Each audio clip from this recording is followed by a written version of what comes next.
He's going to absolutely hammer the Champions Tour. Like no.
Take it.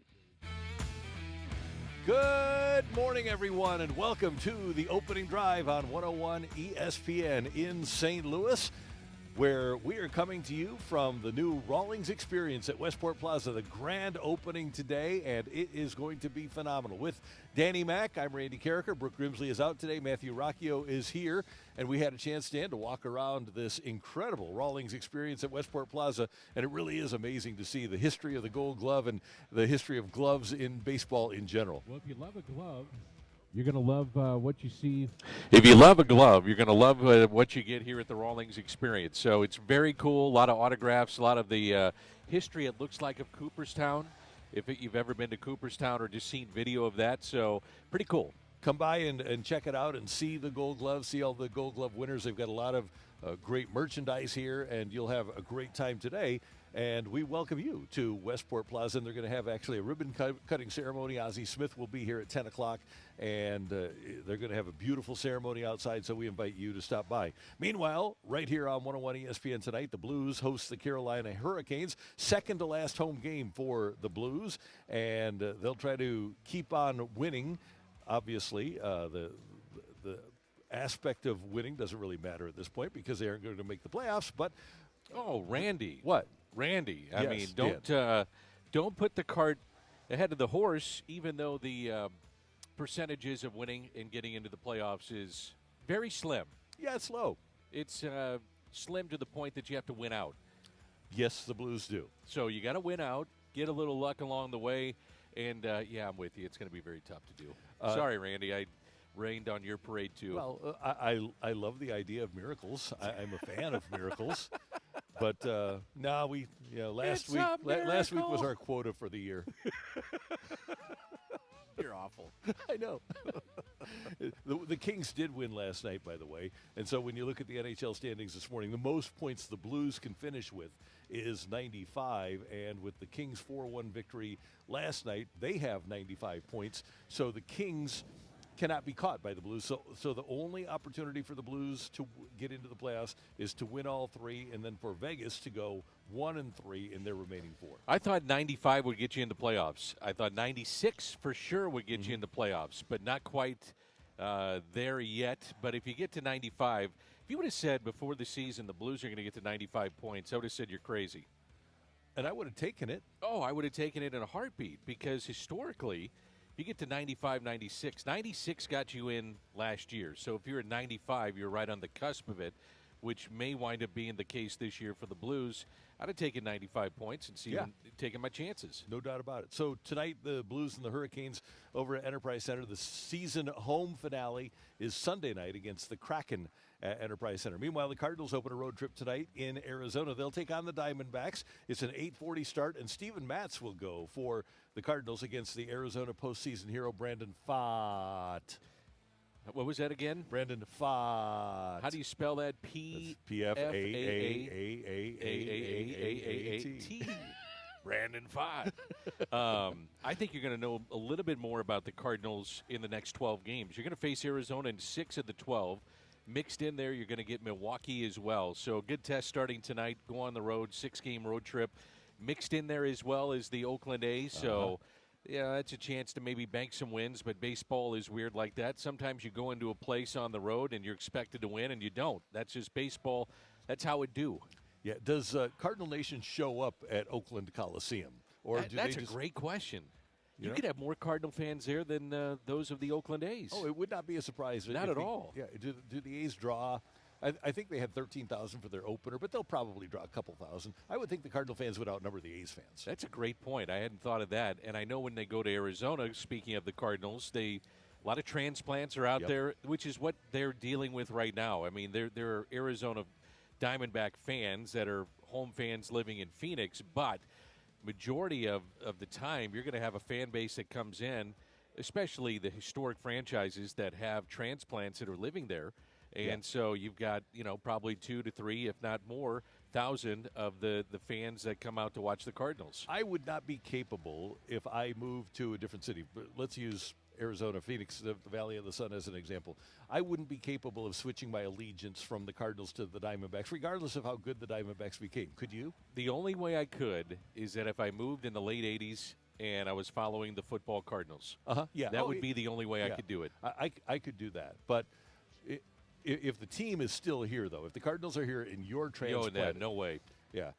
And I get it if you moved to Arizona in 2000 and then all of a sudden 2001 the Diamondbacks win the World Series and you haven't, St. Louis is kind of your home base. You're a fan of both teams. Yeah, I agree. And I'd still be a fan of the Cardinals no matter where they went. I don't care how old I was. If I was born in St. Louis, I'm just a fan of those teams. I think that's the way Cardinal Nation is. I think that's the way Cardinal Nation works. And I would think, well, that's why, as you've traveled around with the ball club for so many years, we see so many shots of Cardinal fans in the stands because that's the way it works. And it's vacation time. It's in the summers, and people plan vacations around going to Cardinal games. And you have to remember, it's a regional team. It's not just St. Louis. Yeah. So a lot of people in Arkansas, Illinois, you go to Iowa, and because of KMOX, you have fans all over the country because it went everywhere. Right. And that was the team west of the Mississippi that you followed. So a lot of those fans have been fans for life because Grandma and Grandpa were fans growing up because they could hear the game on KMOX. This is a long time ago now, but I remember going to Kansas City for the '85 World Series, and there were a lot of people wearing Cardinal red around the streets that were still Cardinal fans because of what we're talking about that hadn't really attached themselves to the Royals yet. And it took a while because you had Texas, then you didn't have the Royals, you didn't have obviously Colorado, Atlanta, another one. I mean, so all these teams that were able to either relocate or expand around the country, you still had your home base, and that's where those fans their allegiance is always going to be. Right. So Cardinals at Arizona tonight. Matz against Pfaat, 8:40. Dan, yesterday you picked Bryson DeChambeau to win the Masters. Why did you do that? I just thought, watching him play on LIV, that he was ready to ascend, and that's one of the things that we saw. Now, the big news is Tiger Woods. Tiger Woods, at least in my mind, anytime that he does something, he moves the needle. He is the needle in golf, but he is through 13 at 1 under, and he is going to tee off early this morning if he hasn't already. It's going to be tough for him. Late finish, short turnaround, and the temperatures right now in Augusta are low 50s, and he's going to have to play more than just one round. He's got a few holes to go for his first round, but still 1 under. And I don't know if you agree, Randy. It looks like he's playing on one leg. Yeah. I mean, it was a very conservative approach. I felt he was playing conservative when you've seen him in the past, but still, it's Tiger Woods. It's just he is the needle in golf. And the swing is there. Absolutely. Aside from the fact that he can't move, it's amazing. The game is there. Yeah, and it's still, I was watching Masters coverage. I went over to an Ascension Charity Classic kickoff, and they do it every year for the kickoff to the tournament and wrap it around the Masters.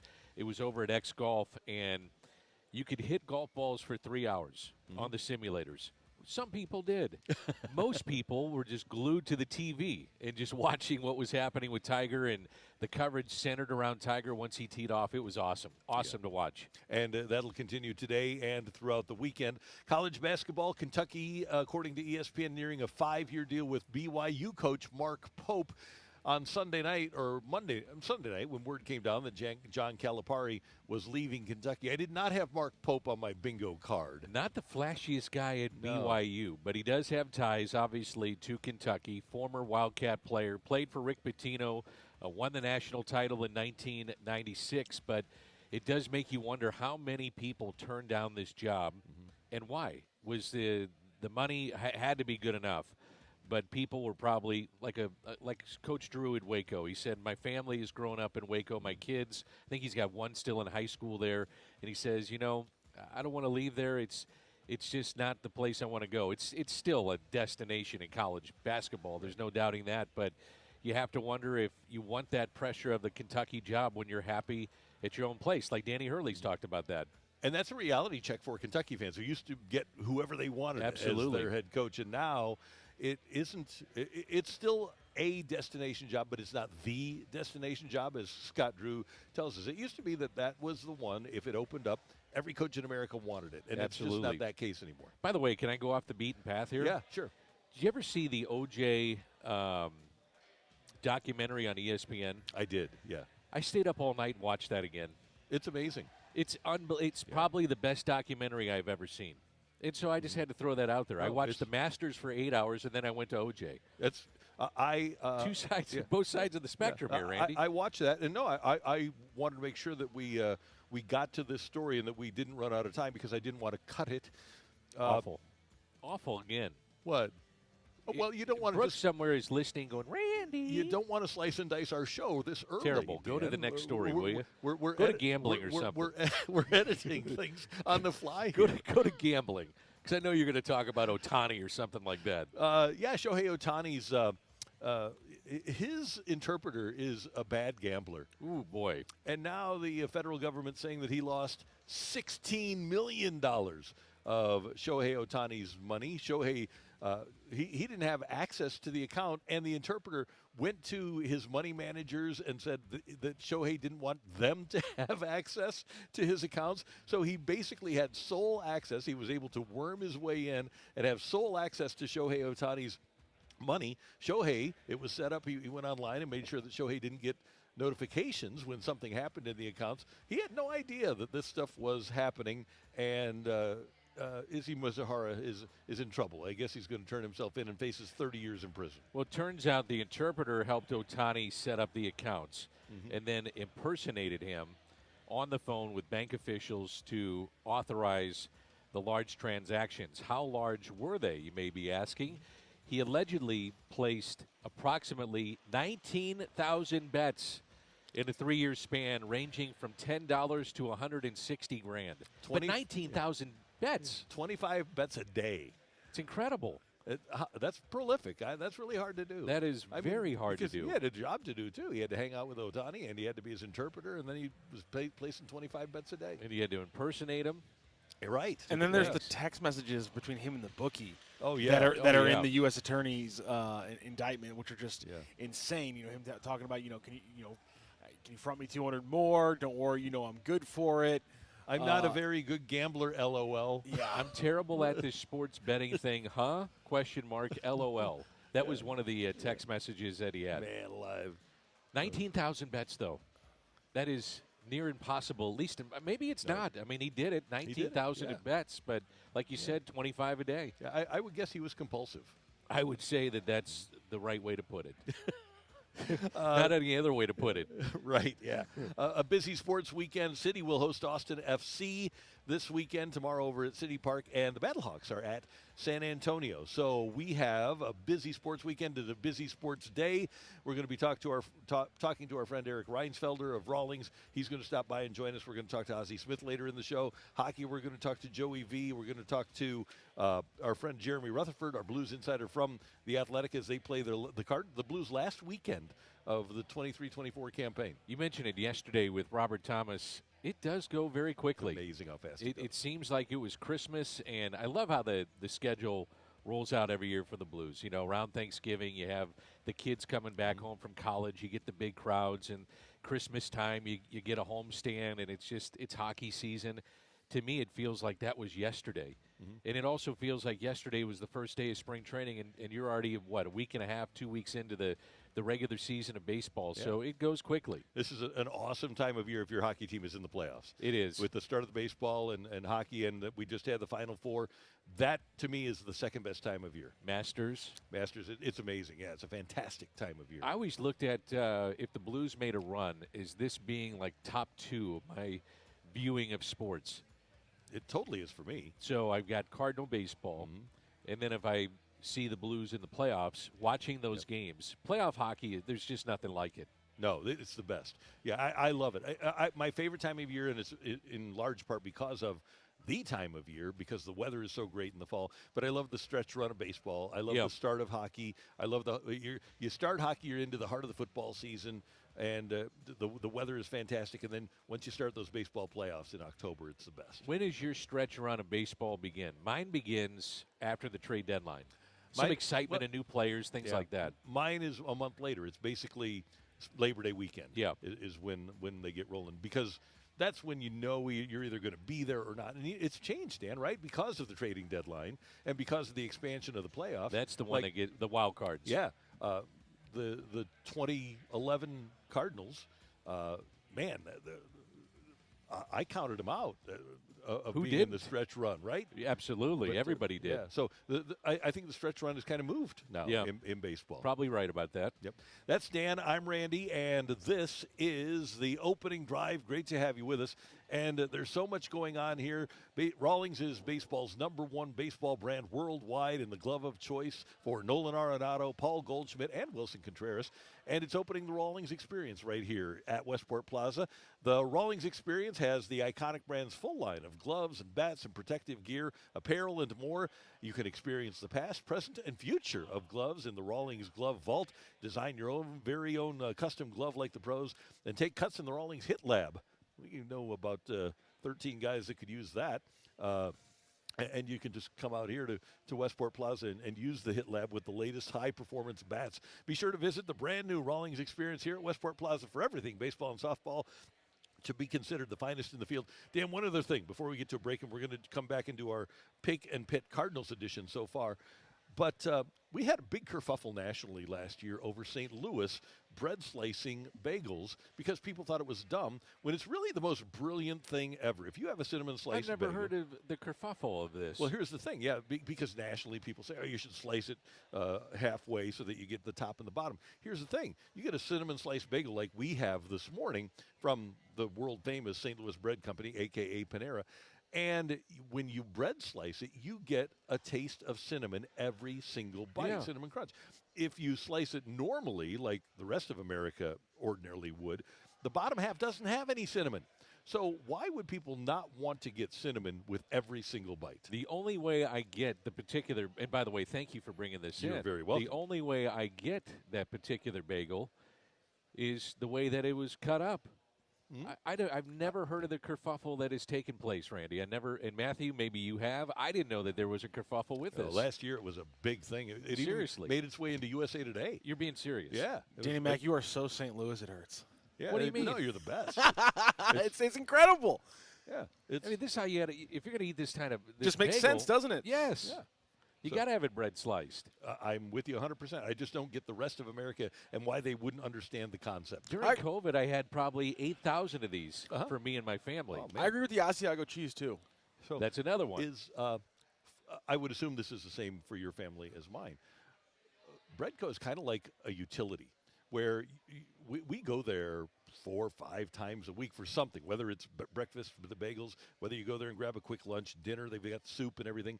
It's something that, like, you have to have it. I agree. For my kids, in the morning, I mean, this is a staple every Saturday and Sunday. Yep. If there's not donuts, you gotta mix in donuts every once in a while, yeah, Randy, that's just important. to stay healthy. I know. And but that is number 1 on our list is the bread sliced cinnamon crunch bagel. When you go in tomorrow to get all of this stuff for Yes, your sir. family, have you ever had their spinach artichoke souffle? Yes, I have. That is to die for. That's I'm pretty still good. going though with the bread sliced bagel. It's pretty I don't darn want to good. get that healthy. Yeah. So, well, it's And I look at this as being healthy. It's a yeah, bagel. It is. With it being to die for, did OJ have one yesterday? I don't know if he did. And all I can think about right now is the bagel loan with Stewie. Oh yeah, the bagel loan. The bagel loan. Coming up, the first week and a half of the Cardinal season is complete. Our peaks and pits so far here on the opening drive from the Rawlings Experience. Dan, Matthew, and Randy on 101 ESPN. Coverage of 101 E.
101 ESPN. Brought to you by Sumner One.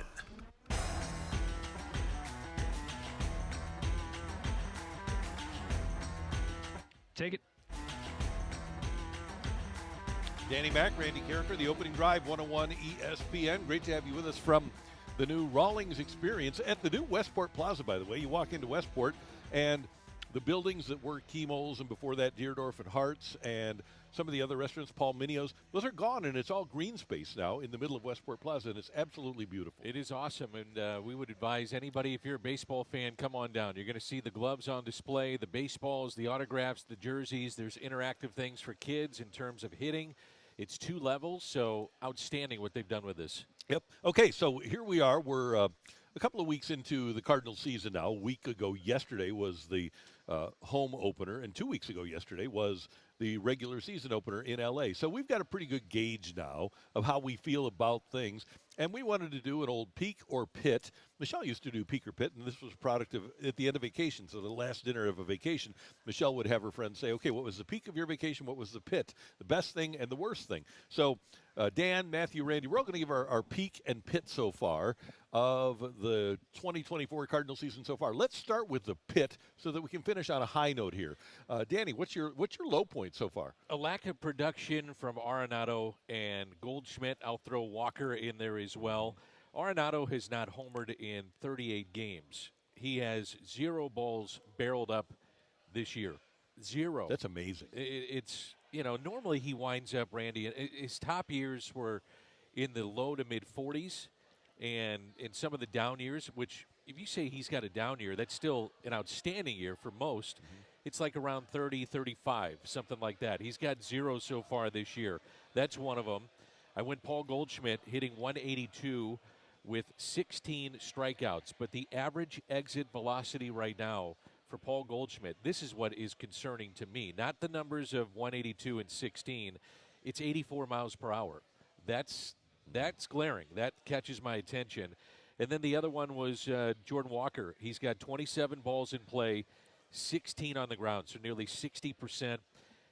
It's talked about all the time. He's got to get the ball in the air. Ended the game the other day with a ground ball double play. Hitting the ball hard, but it's on the ground.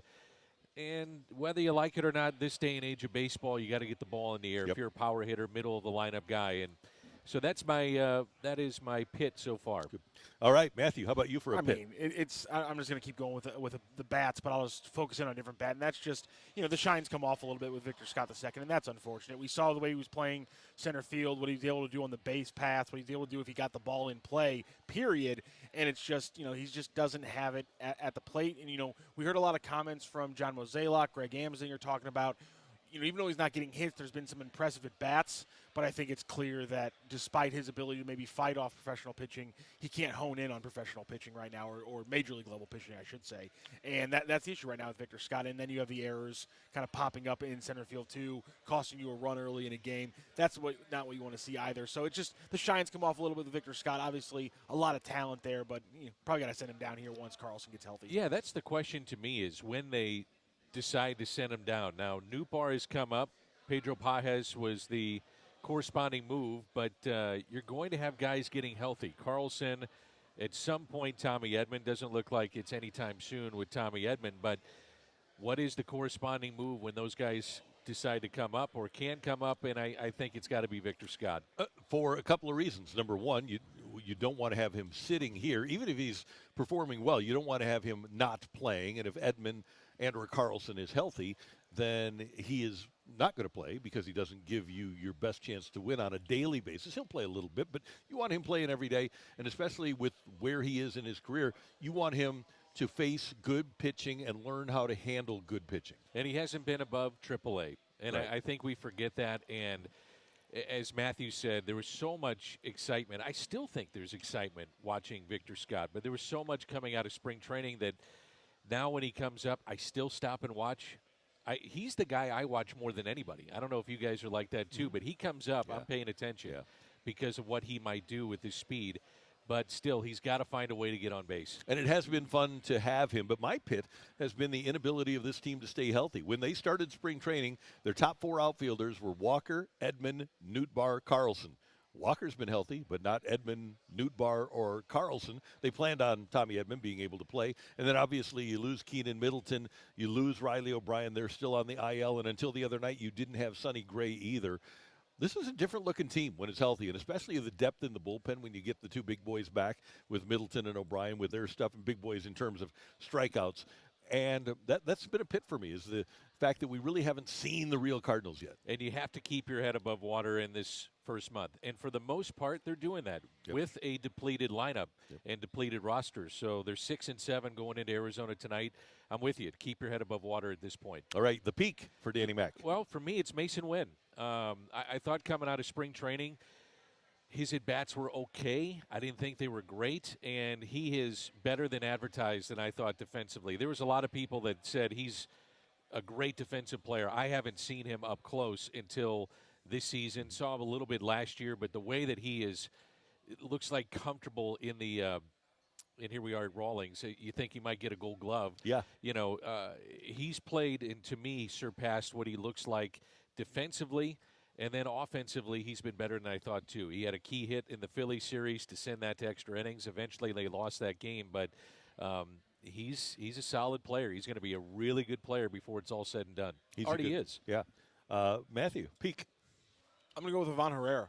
And part of that is the peak has been their propensity to play him.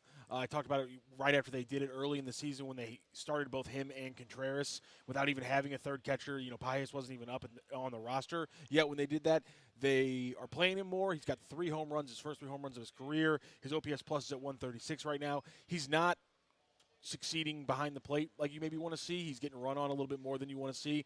That's kind of expected at this point. Maybe we could get a former Gold Glove catcher into the organization to start helping things out. It is a little concerning, but I mean, he's hitting the ball well. Yeah, it bad. And that Yachty hasn't been here. That's the other part is I think that's kind of baked into your expectation for him this season. Behind the plate was how much help is he going to get from Yachty over the last month and a half, 2 months that hasn't been there. And maybe, too, it's not only running on him, but it's running on the particular pitcher you have on the mound. Yeah. Right. How slow he is to the plate. Things of that nature. There's other factors that come into play, too. Or just how shallow the relationship is between Herrera and the pitcher, considering he hasn't got to work with these guys that much. Right. And, guys, my peak is, in a broad sense, the starting pitching. The fact that the Cardinals signed these guys with the idea of getting innings out of them. And in addition to Miles Mikolas, who was already here, you've gotten innings out of Lynn, you've gotten innings out of Gibson. And the other night, and this is my specific peak, Sonny Gray coming back with the performance that he had and giving the Cardinals 5 innings. And I think, Dan, you and I both predicted 4 for Sonny Gray if things went really well. And he had great stuff. He looked healthy. He was getting his fastball up there at 93, 94, which is what you expect from him. Spotted it. He kept the ball in the ballpark. He didn't walk people. And if Sonny Gray can give you 22 starts like that out of 28 or 29 that he makes, then I'm not saying shutout ball all the time, but if he can be that effective on a regular basis, then the Cardinals really have something. Then all they need to do is find one other front of the rotation starter. And it felt like, especially in the second half of last year, you just didn't have that guy. No. You know, Mikolas did not have a good year. You looked at some of the others, and you said, man, every night going out there, a starter wasn't going to give you a chance to win. Now I think with Sonny Gray, at least every 5th day, you're going to have a chance to win those games. Agreed. That's Dan. That's Matthew. I'm Randy. Coming up, we're going to talk some golf with the Masters with our friend Jay Delsing, who's next on the opening drive on 101 ESPN.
Newt Bar rejoining Redbirds. Good morning, I'm Bradford Brunson. This SportsCenter update is brought to you by Saliga Heating and Cooling. The Cardinals have activated outfielder Lars Nootbaar from the injured list, and just in time for tonight's series opener versus Arizona. Number 21 suffered multiple rib fractures after making a catch against the wall in spring training. It remains to be seen whether he'll crack the starting lineup at 8:40 as Steven Matz opposes Brandon Pfaat. 90 minutes beforehand, the Blues will host Carolina on 101 ESPN. St. Louis still mathematically alive with that 42-32-5 mark. Speaking of digits, Bryson DeChambeau carded a 65 to seize the early lead at the Masters. Yesterday's opening round, though, cut short due to a weather delay. 27 golfers, including Tiger Woods, are completing those holes right now. This SportsCenter update was brought to you by Saliga Heating and Cooling, an independent American Standard heating and air conditioning dealer. Broadcasting live from the grand opening of the new Rawlings Experience at Westport Plaza. This is the opening drive on 101 ESPN. Probably he's pretty pleased. I think we saw some smiles after he hit some shots. He made a lot of really good swings. The greens he missed, a bunch of them were really good shots that the wind didn't take it or took it too much. So all in all, I think he's probably positive. What's going to happen? Take it. That's ESPN's Andy North after the first day of golf, not the first round, but the first day of golf for Tiger Woods at the 2024 Masters. Danny Mac and Randy with you, and Danny Mac and Jay Delsing have golf with Jay Delsing Sunday morning 8 to 10 here on 101 ESPN, and Jay joins us now on the Celebrity Line. Good morning, sir. How you doing?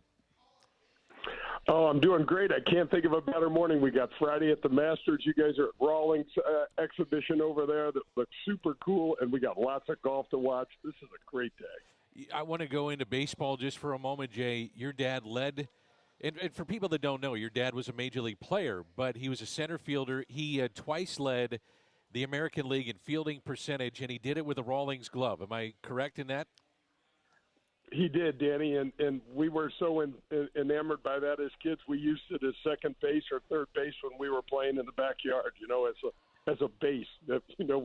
When we were kids, we really didn't know. I wish I'd have known now that we could have kept one of those gloves. But, yeah, those were outside in the rain, and they were used as a base. And, I don't know where those things are long gone now. That's awesome, though. Rawlings glove. Here we are at Rawlings. And what a great St. Louis company. And I know that Jay is a St. Louis, and Rawlings has been here since 1887. You have a great affinity for the brand.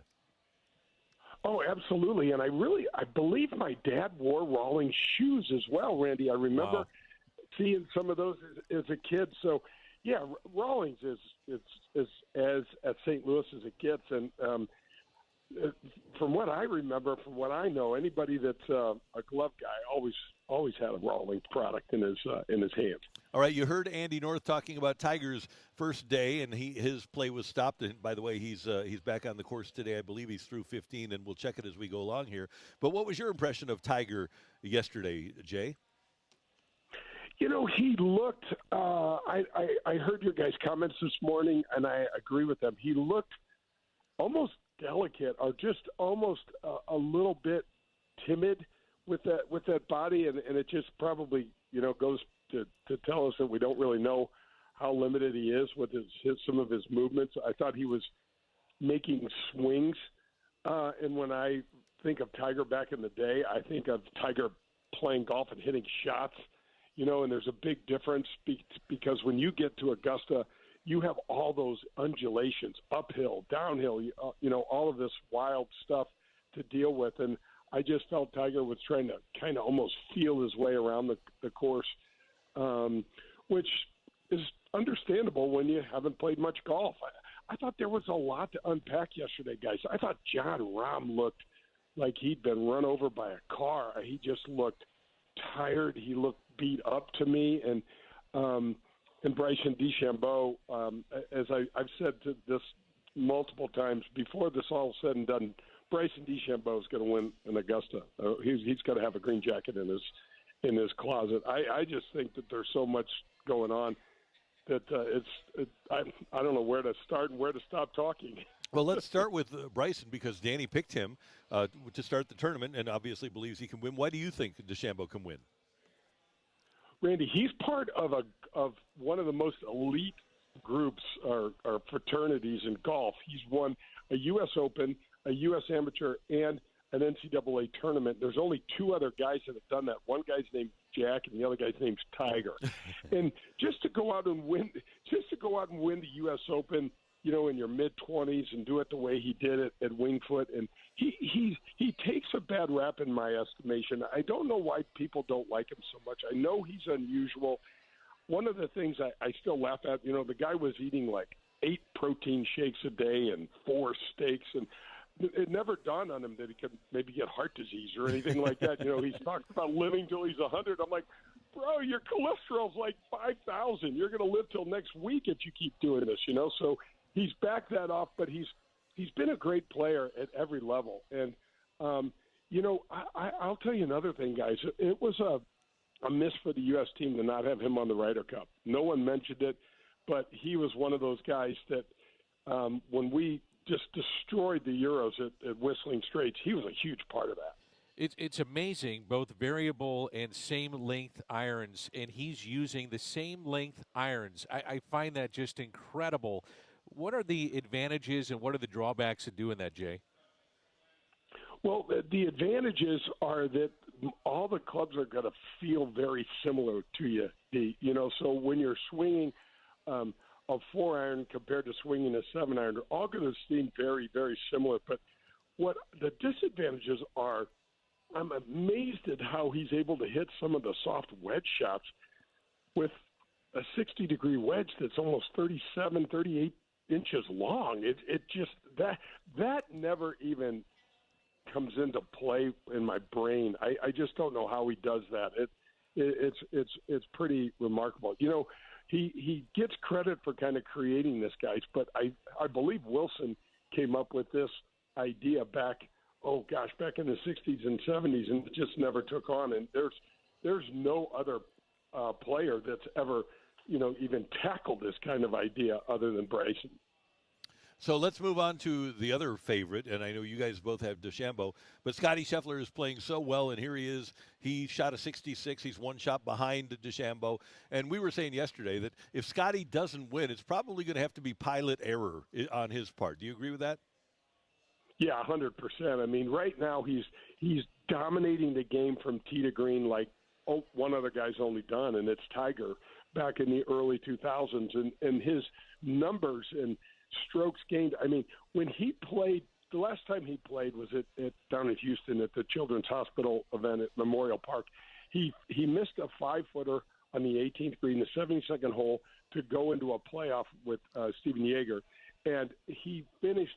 His strokes gained and his stats were off the charts except for putting. He finished 99th that week in putting, and only 83 guys made the cut. So 16 guys that missed the cut putted better statistically than Scottie Scheffler did, and he still finishes second. So what he's doing with the control of his golf ball and his tee to green game is just it's legendary right now. I mean, I think we're watching it. It's really hard to digest as you watch it, you know, live, but we're going to look back and go, man, you know, how's this kid doing it? And he does it, his body, his leg work, you guys, look so sloppy to me. I just have such a hard time.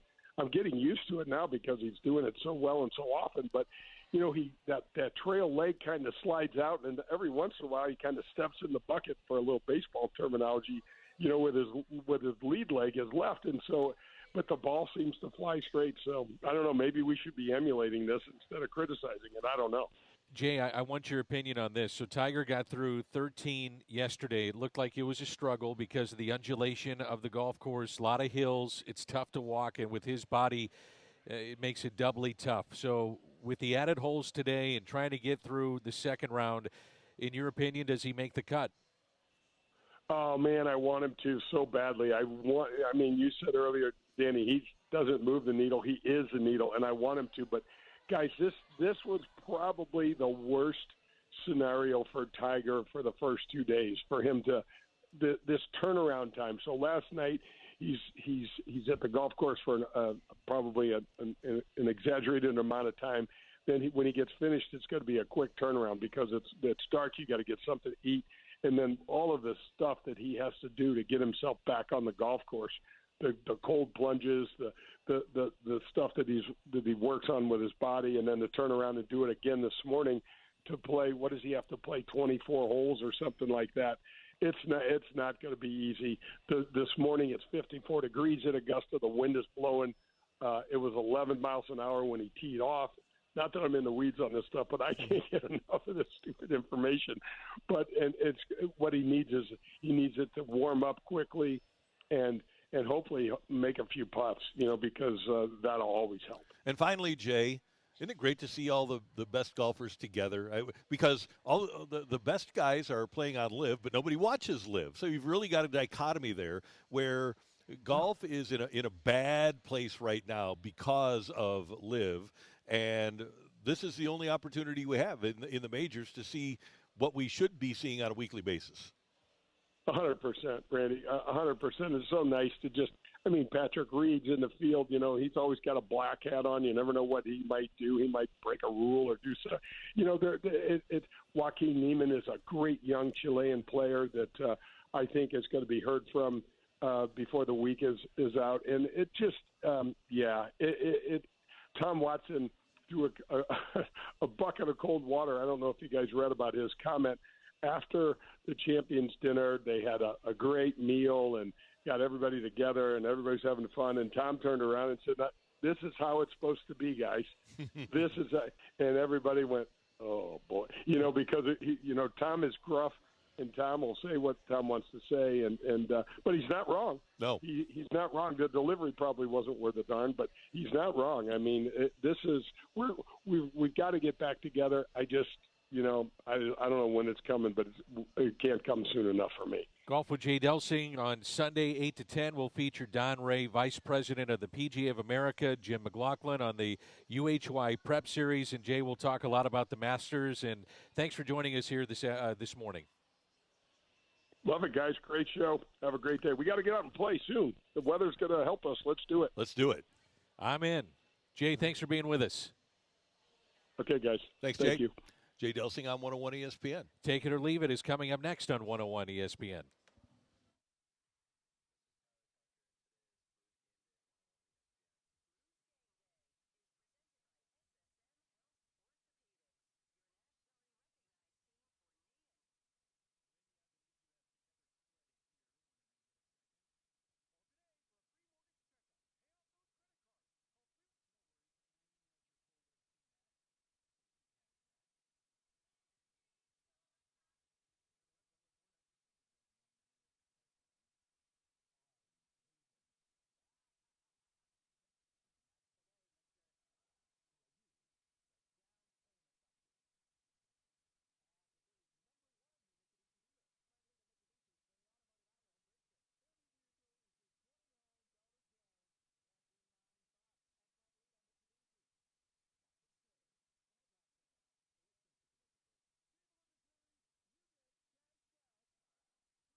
Drive on 101 ESPN. Brought to you by Sumner One.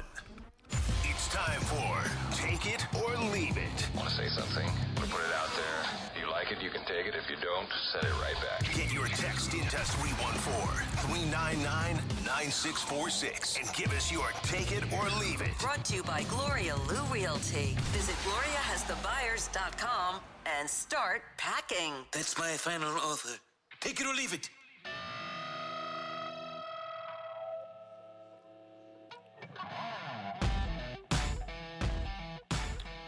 Brooke Grimsley is out today. A bridal shower in Nashville. Danny Mac, Matthew Rocchio, Randy Carricker. Get your text into the Air Comfort Service text line, 314-399-9646, 314-399. Yo-ho!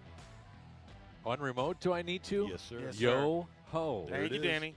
We've got Take It or You're Leave It. welcome. Dan, I've got a couple here. Number one, every single family in the St. Louis region with kids needs to make a trek out here to Westport Plaza during the course of this summer for the Rawlings experience where we are. Every kid, baseball fan or not, needs to check this out for the soda fountain, for the green space here at Westport Plaza. Every single family with kids needs to make their way to Westport this summer. Boys and girls. Everybody, yep. It's got interactive games for the kids in terms of softball and baseball. Whether you're a fan of the history of the game or just somebody that loves locally what St. Louis has meant with all the Gold Glovers like Ozzie and Paul Goldschmidt has done that. Obviously, Nolan Arenado. But, yeah, I'll take that. Make sure you get out here. It really is. This has surpassed what I thought it would be. Yeah, it's amazing. Then my second one, more sports-related. Tom Brady asked on the Deep Cut podcast if he would be amenable to coming back to the NFL. He said, I don't know if they're going to let me if I become an owner. I'm always going to be in good shape. I'm always going to be able to throw the ball. So to come in for a little bit like MJ coming back, I don't know if they would let me, but I would be opposed to it. Take it or leave it. We see Brady on an NFL field as a player again. I'm going to take it. I mean, if the 49ers were willing to spend with him this time last year and bring him in, they obviously feel that there's something left in the tank. Now, the only thing that would preclude him from doing this is if he's an owner of Vegas. You cannot be an owner. Bylaws of the NFL, he cannot be an owner and then be between the white lines and playing. Even for the Raiders. Exactly. So that's why I would leave it at that rule. point. They'll let him play for the Raiders, I bet.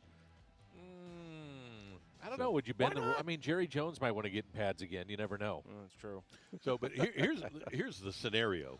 You look at Carson Wentz backing up Patrick Mahomes. You're Andy Reid, and you get to November, and Mahomes gets hurt, and Andy Reid calls up Brady and says, hey, you want to come in for 4 or 5 weeks and see if we can make a run in the playoffs? Do it. Yeah, absolutely. In a heartbeat. Who would you rather have, a 47 or 48-year-old Tom Brady or Carson Wentz? I want Tom Brady. Me too. All right, take it or leave it. With a fused back, fused ankle, hitting his driver past guys in their prime. Tiger Woods was doing that yesterday.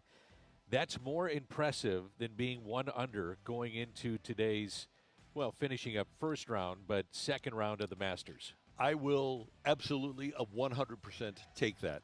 And with all due respect to Jack and Arnie, who didn't play with equipment close to what Tiger Woods is playing with, the balls, the clubs, and to respect people like Rory McIlroy or DeChambeau or Koepka, Tiger is far and away the most gifted golfer we've ever seen. You can argue 100%. You can argue whether or not he's the best, but he's definitely the most gifted. The interesting thing, and you're talking about equipment, and we're going to have a rollback of the golf ball, whether you're average Joe out there and you play golf and you're going to have a rollback on the professional tour, the PGA Tour. They need to really actually roll back the golf ball for the pros. Now, I don't want to make it any harder for me or for you or for Rocc when you go out there. Like, I don't think you need to roll back the golf ball for the amateur. And I don't know when you make the cutoff. You know, you got really good amateurs that are playing in the Masters. So that's kind of tough is when is the cutoff. But for the pro game, I think the rollback, instead of 8 or 9 yards, it's got to be 30. It's got to be 40. Yeah. I mean, at some point, you're going to run out of land. You're going to be landlocked at some of these spots. Last year, when they played the last match play in Austin, on back-to-back days on a 384-yard par 4, Rory McIlroy hit his drive to within 12 feet of the pin. One day it was within 4, and the other day was within 12. Randy, they were doing that at the Ryder Cup, too. Yeah, it's crazy. Which was a par 4. And they're breaking course. They're breaking courses. They're jumping like dog legs that were never supposed to be taken off the tee. So that's I think I can't remember who it was, but he was the first one. I think it was Rory. He was the first one to cut this dog leg and go tee to green. And they're like, well, you're breaking the course at that point. They were saying yesterday one of the most famous shots in terms of being off the tee at the Masters was going over a particular, and I don't know what hole it was, but going over a bunker on the right side. And they brought up, and I don't remember who it was, but it was years ago, and they said it was one of the most amazing drives they've ever seen. Every player was doing that yesterday, taking it over that right side bunker. So I don't know what you do. You're landlocked, but I think you need to roll back the golf ball on the professional ranks. It used to be they just wanted a tiger-proof players courses. Now they need to pro-player-proof courses. You really do. And they're getting bigger, stronger, and the equipment is better. Take it or leave it. If Hicks keeps this up and finishes top 10 in Cy Young votes, it's a bigger black eye than Alcantara. Oh, yeah, I'll take that. At least with Alcantara, there were a couple of things. Number one, the Marlins had the choice. They could have taken one of several Cardinal pitchers, Flaherty, Fernandez, Alcantara. And I think their order was Alcantara, Junior Fernandez, and then Flaherty. Junior Fernandez was really highly thought of. But you had Jordan Hicks here as a major leaguer for 5.5 years. You knew everything about him. That's where I'm going with this, is that you knew a little bit more about him than they did. Alcantara, the upside was enormous. And you thought, well, you could develop that, and if you stick around, and they needed Ozuna at that time, or they needed a bat. The one that stings, though, to me is Hicks, because you had him under your umbrella. And I don't think you can argue that the Cardinals don't develop talent or draft talent. They or know talent. And go in the international market and bring talent in.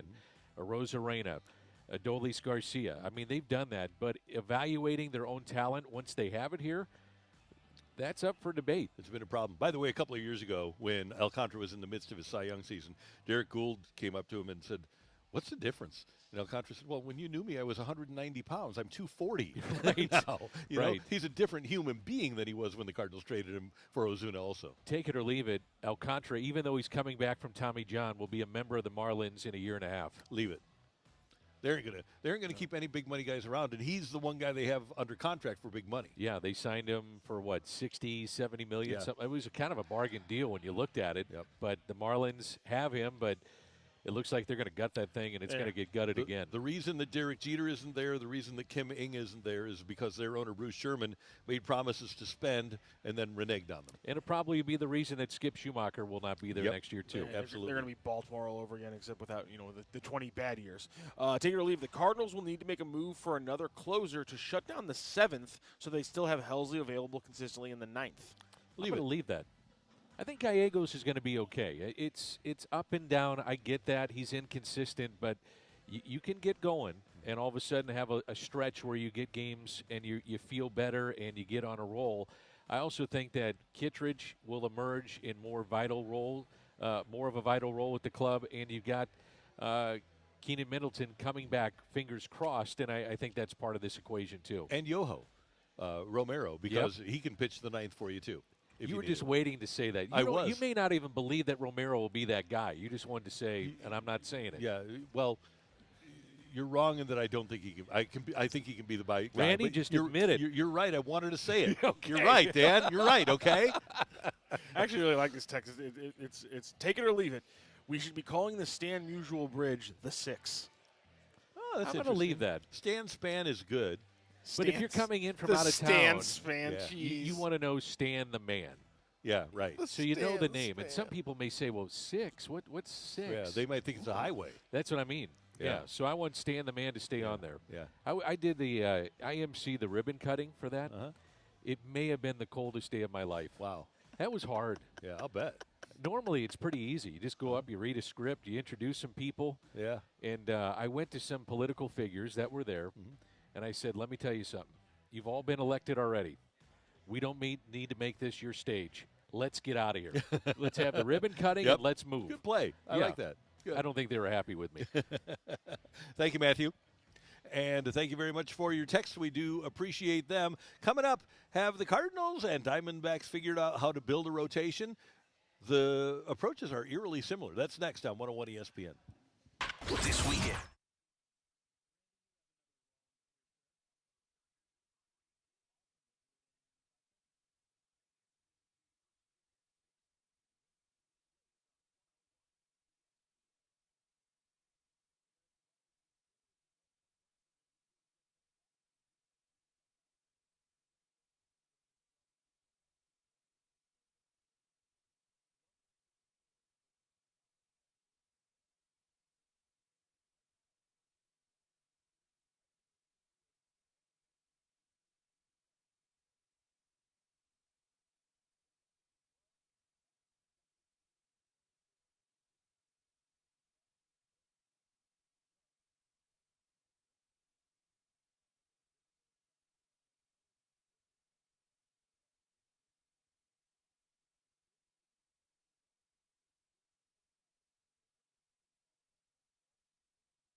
Broadcasting live from the grand opening of the new Rawlings Experience at Westport Plaza. On 101 ESPN. A fresh perspective on the day's top stories. It's the Opening Drive's Fresh Take.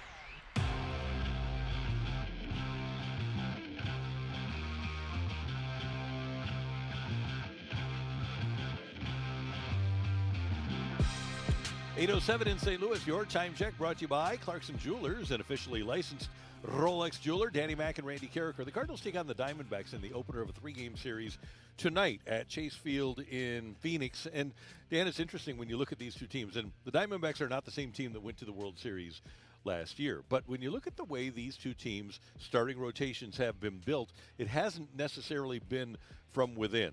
The Diamondbacks went out and got Merrill Kelly from Japan, signed Jordan Montgomery and Eduardo Rodriguez as free agents, and then they traded for Zach Gallen. I don't know if they expected Zach Gallen to be what he's become when they got him from the Marlins. And then Brandon Pfaat, who pitches tonight, was a 5th-round pick, and then Ryne Nelson was also drafted. The Cardinals get Mikolas from Japan. They signed Gray, Gibson, and Lynn and Matz as free agent, and then get Zach Thompson in the draft. It seems like these two teams' approach is to get hitters and try to develop young players, and then get their starting pitching from outside the organization. Yeah, it does. I wonder if we're having this conversation, though, and it goes back to what we were just saying prior to the break. If you keep Alcantara, if you keep Gallen, he developed another pitch when he went to Arizona. If you say that Jordan Hicks is going to be a starter and make that commitment, when they made the commitment to him being a starter, I don't think it was with both feet in. You know what I mean? They weren't jumping in with both feet in. It was kind of like, well, let's see how this goes, and if it goes well, we'll keep him in there. So if you keep those three, and if Flaherty doesn't get hurt, then I think we're having a different conversation. Here is what I think is the difference, though. And this is with all due respect to the Cardinal coaches. But Brent Strom is one of the best ever. The Cardinals had him in their system, and he is the pitching coach in Arizona. Brian Price is a well-established pitching coach who's now Jordan Hicks pitching coach in San Francisco. I think the level and the pedigree of pitching coaching in the three places, Arizona, San Francisco, St. Louis, and let's throw Miami in there as well, is pretty dramatically different. I don't believe, and I know that this, you never know. I just don't believe that Alcantara and Gallen would have been able to max out here like they have in their other places. It's interesting, too, like when you talk about, let's say, the Dodgers, and they're going to spend all the money in the world to go get Yamamoto, and they get Glass now, but look at what they have developed and drafted along the way. You still have to have a little luck and maybe a little coaching along the way to develop these players, but give them a lot of credit, too, for what they've done. The Yankees have been able to go out. They spend a lot of money, but they seem to draft a guy or two that sticks around and helps them. But, yeah, it's an interesting way to look at it, the way that you're looking at it right now. And I don't know what the secret sauce in L.A. is, but they do two things. Number one, they get failures and turn them into unbelievable successes. Ryan Brazier last year was awful with the Red Sox. Had an earned run average of 7.5. Comes over to L.A. and he's got an ERA under 1. They did that with Yency Almonte the year before. He'd been a guy with a 7.5 ERA with the Rockies. Gets to L.A. and I think he had a 1.21 before they traded him. They wound up making a deal and traded him to Chicago this year. And then they also do a great job of investing in injured guys. Sometimes it doesn't work. They signed Alex Reyes. It didn't work. But, man, Blake Trinan, it didn't work with the Yankee guy, Canely. But this year Paxton is coming back with them. They've done a really good job of rolling the dice and paying not a premium but a reasonable price for injured guys and getting them to come back. So the question for me would be if I'm going to spend, let's say, I'm in the top half of Major League Baseball, am I investing in pitching, or am I, to your original point, or am I going for it with offense and with bats?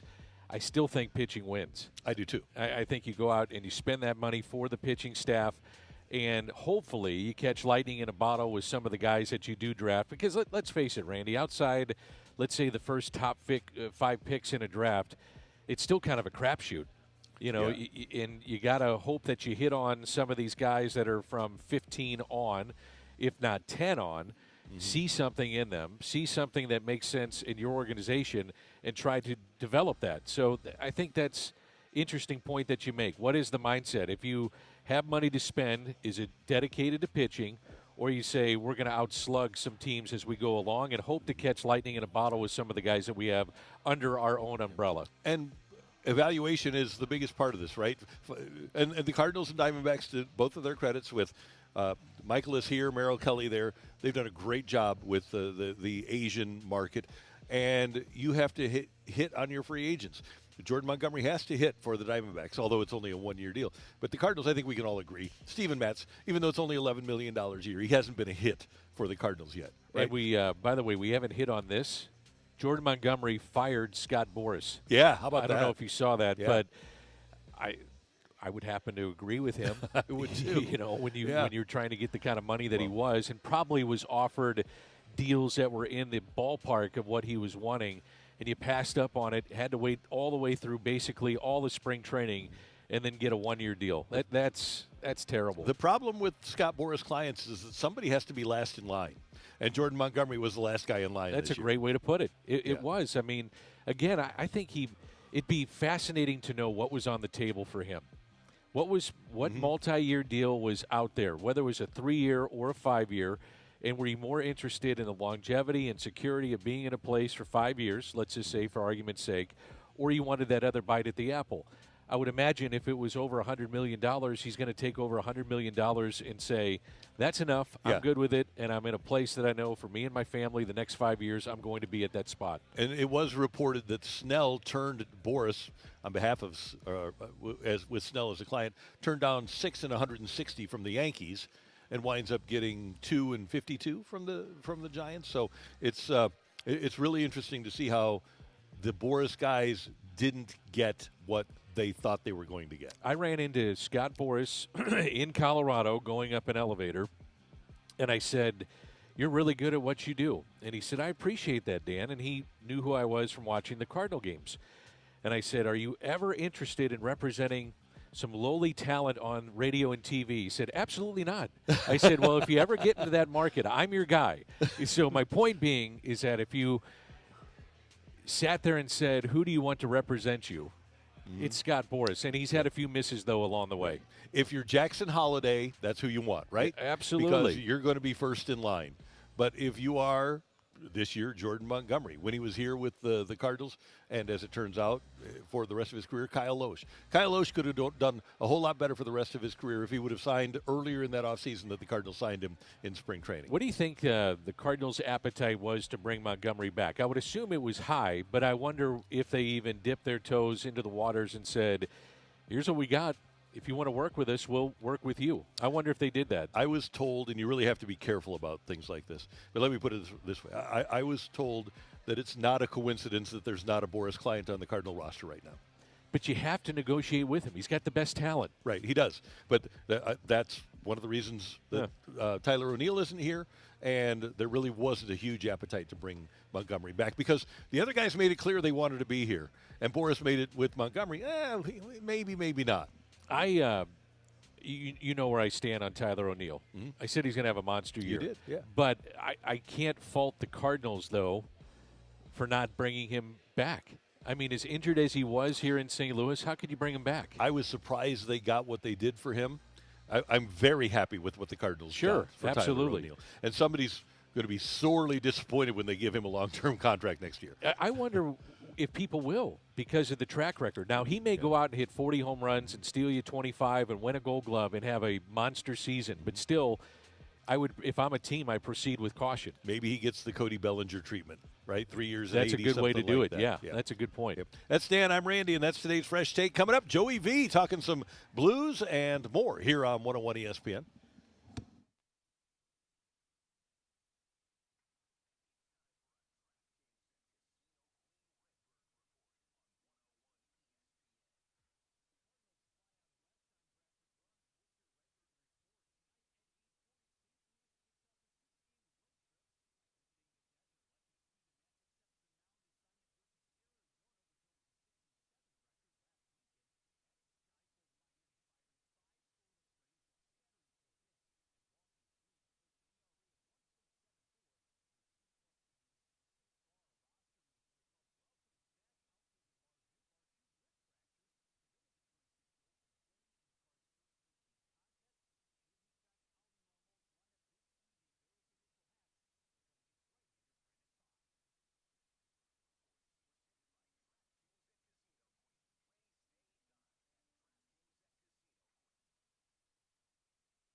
Differently. Just imagine how he looks at hockey.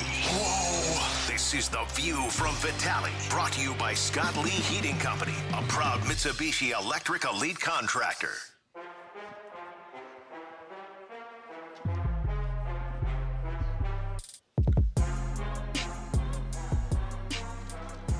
Okay, here's we got an issue here. I have our Breadco bag because we have our bread sliced. What did you do? I had the Breadco bag sitting right in front of the Gold Glove. Yeah, I wanted to mention that earlier. Yeah, so I should not have had the Breadco bag sitting right in front of the giant Gold Glove that resides behind us. Are we back on the air, by the way? We are. Okay. Yeah. I wasn't sure if you were going to admit that on the air. No, we're efforting Danny Mac here, or Danny Mac, Joey V. But yeah, we've got a beautiful Rawlings giant gold. What do you say? That's 4 feet tall, maybe 5 feet tall. It's a giant Gold Glove. I'd say it's taller because you haven't described it properly, Rick. Go ahead, Dan. Well, you also have the base. Uh-huh. So the base is probably 3 feet, maybe 2 feet, two and a half, yeah. 2, and then you have the 4 foot Rawlings glove. Let me stand. I'm 6'2", and so this glove is. Yeah, you're about 7 feet with the standard. With the base, yeah, it's probably 7 feet tall. Yeah. So maybe a 5 foot glove and a 2 foot base, 2.5 foot base. Yeah. So, and it's got all of the gold, the people who won the most Gold Gloves. You want to know who's won the most? And we're efforting Joey V. He's ready. Oh, Joey V is here. I'll just tell you that in left field, the most Gold Gloves, Barry Bonds and Alex Gordon each won 8. Willie Mays in center field, Roberto Clemente in right. Infield, Robinson, Ozzie, Roberto Alomar, and Keith Hernandez won 11 times. Greg Maddux is the all-time Gold Glove winner among pitchers, and Pudge Rodriguez behind the plate. Joey V, good morning. How are you, sir? Randy, good morning, buddy. Doing great today. Good. Hey, as a bakery guy, I want to start with this because we were able to partake of the fantastic bread sliced cinnamon crunch bagels from Panera this morning. And we had a kerfuffle last year, I don't know if you'll remember this, over bread sliced bagels. Where do you fall in the bread sliced bagel opinion? Yeah, I'm okay with it. I'm okay. I'm supposed to. My sister actually works for Panera, so I can never take any digs at Panera, whether they slice it or anything. I think that the bagel slices are certainly appropriate for a date setting. You know, if you're meeting someone for a cup of coffee, it's a business setting. You want a bagel, but you also have to look polished and professional. Sure. So the bagel slices are perfect. I mean, there's nothing worse than, meeting a girl for a date or meeting a guy for a date and sit down, you want a bagel, and all of a sudden you're just slopping this big, massive thing in your face with cream cheese. It's hard to eat a normal bagel with cream cheese with class. Let's just be honest. That's it's like point. ribs. It's like ribs. So, they say if you're going to go on a date, grab a bagel. To me, Panera is a spot because they're going to make those little delicate slices where, let's be honest, let's be classy. You know what I mean? And Joey, well, I 100% agree with classy. Let's look at it from another angle. Let's look at it from a functionality angle. If you have the delicious cinnamon crunch bread sliced bagel, you get cinnamon crunch with every single bite. If the cinnamon crunch bagel is sliced normally, the bottom half has no extra cinnamon flavor. Bingo. It's no different than when you take a piece of New York style pizza, and if it's so hot, that first bite, and you draw all the toppings off on that first bite, it kind of, it kind of slaps you in the chin and just gives you third-degree burns on your chin. And then you look at the rest of the pizza, and it's just dough and sauce. No one's got time for that. I mean, that's the same thing with the cinnamon crunch bagel. You gotta respect the crunch. Yeah. I think I actually have a shirt that says "Respect the Crunch," or if I don't, I'm gonna make one. But to your point, Randy, eat a little bit in every slice because that texture is important. And people think that it's for flavor. It's not for flavor. It's for texture. We had this talk once about donuts. When you put those sprinkles on donuts, it's colorful. It draws the kids in. But a sprinkle is very important for the integrity of a donut because you need a dimension of crunch. You need some texture. And that's what the sprinkle provides. And to me, that's what the cinnamon crunch provides on the Panera bagel, especially when you slather it up with some of their walnut cream cheese. Hey, Joey, would you rather talk about this stuff or hockey? I feel like I'm in the wrong profession on most days. I got into a tipping cow conversation over the weekend with one of the games. I forget which one it was, but Sammy Blais, someone went in to hit Sammy Blais, and they just bounced off him, and we got into a whole tipping cow situation. I never got into tipping cows, never tried it once, but I would imagine that it looked kind of similar to what I saw there. There's something about when I see things on the rink, I just always try to, or I don't know why I find myself relating them to animals and food. But I do enjoy talking about both, Danny. But is this a stepping stone to something on the Food Network? Maybe. Huh, interesting. By the way, just as an aside here, one of the great movies in history is Cars, where they have a great cow tipping scene. Cow tipping is a great topic to discuss because it's really not as vile and as heinous and as mean as it's made out to be. Cows can get back up. It's just kind of entertaining. I never tried it before, but the craziest thing I've ever done with a cow was I drank milk right from the udder. Once I was at, I forget what farm I was at, but that's in its raw state, and I think that raw milk gets a bad rap these days because at one point there was like some E. coli and bacteria possibly in the milk, and so then what do? We end up homogenizing it and pasteurizing the crud out of it to bad bacteria, but like anything else, when you zap milk and you pasteurize it, yeah, you're getting rid of the bad, but guess what? You're also getting rid of some of the good. It's no different than like chemotherapy for people who are going through cancer. They say that when you're shocking the system, you're killing the cancer cells, but you're also killing a lot. That's why people lose hair. It's no different with milk, where you end up losing a lot of the good as well, and you miss some of the good nutrients. But if you guys never had raw milk, I'm telling you, I don't recommend it for kids if you're a little freaked out about, maybe giving your kids raw milk, but it doesn't have a long shelf life. But there's this one spot, Randy and Mac, if you're interested. I know here in Missouri they provide raw milk. It tastes like a vanilla milkshake. But, yeah, the guy, he was milking, he was just tugging and pulling and tugging at the milk, and it was just shooting out of the udders, and all of a sudden I was getting kind of close, and he directed the udder right at my face and just gave me a quick shot right in the face, just splatter all over my face. And I was licking my chops. It was all in my beard. It was the best thing that ever happened to me. Hey, Joey, how about them Blues? Them Blues are going good, Danny Mac. Them Blues are going good. They're in a good spot. They're in a great spot because, listen, they're still playing meaningful hockey, and that's what it's about this time of the year. Ideally you want to be in a playoff spot. Everyone knows that. But they're still alive. And, are they going to get in? Ideally, probably not. I mean, you look at the statistics. I think that with the game in hand for the Vegas Golden Knights, the LA Kings already sealed up their fate last night with a win. So really you're chasing Vegas. It's really a two-man race right now. Vegas has got the one game in hand. They do end up playing the Blackhawks at one point. They do end up playing the Ducks at one point. And they're playing a Minnesota team tonight. All the rest of the four games, including the Colorado game on Sunday, all at the Fortress in Vegas, which is Advantage Vegas. And, again, a couple weaker teams, and the Blues certainly have the Carolina Hurricanes and the Dallas Stars. So the chances are slim. They're still possible, though. So that's number one. Number two, and this is the most important thing, is they're playing meaningful hockey this time of the year, which when you look at the future, you look at players like Zachary Bolduc, Scott Prunovich, Joel Hofer. I mean, I can't tell you the amount of value you're bringing to these players individually for playing this intense hockey this time of the year. It is helping them. It is a huge part of development.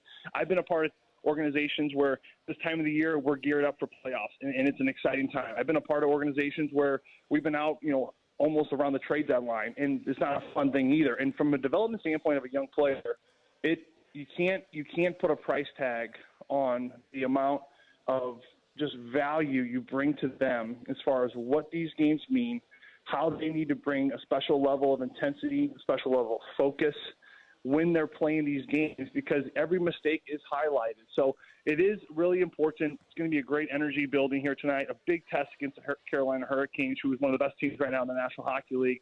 So all things considered, with all the young guys still in the lineup, I think that you're going to look back on this stretch, and I think a lot of these young players are going to say, hey, that was an important stretch for my development. Hey, Joey, I want to ask you about your buddy Sidney Crosby last night, becoming the 14th player in league history with 1,000 assists. What an amazing career he's had. What, for you, and you played with him for a long time, what is the one thing from Sidney Crosby as a teammate that we don't know that we should? One thing you don't know about Sid is that he remembers everything. I don't know if it's a photographic memory Wayne Gretzky was known to be like this as well. When Wayne was a kid, he'd be watching Hockey Night in Canada, and he'd have a pencil, and he would just he would draw the rink on a piece of paper, and he would just follow the puck. So he's watching the game, but then he's kind of drawing where the puck is on the ice. And he had this way of remembering certain plays. And a lot of times that, former teammates of Wayne would come up to him and they would tell him about a play, and he would follow it up with something else that happened on that play. And these people were just amazed by it. And Sid's kind of got that same memory.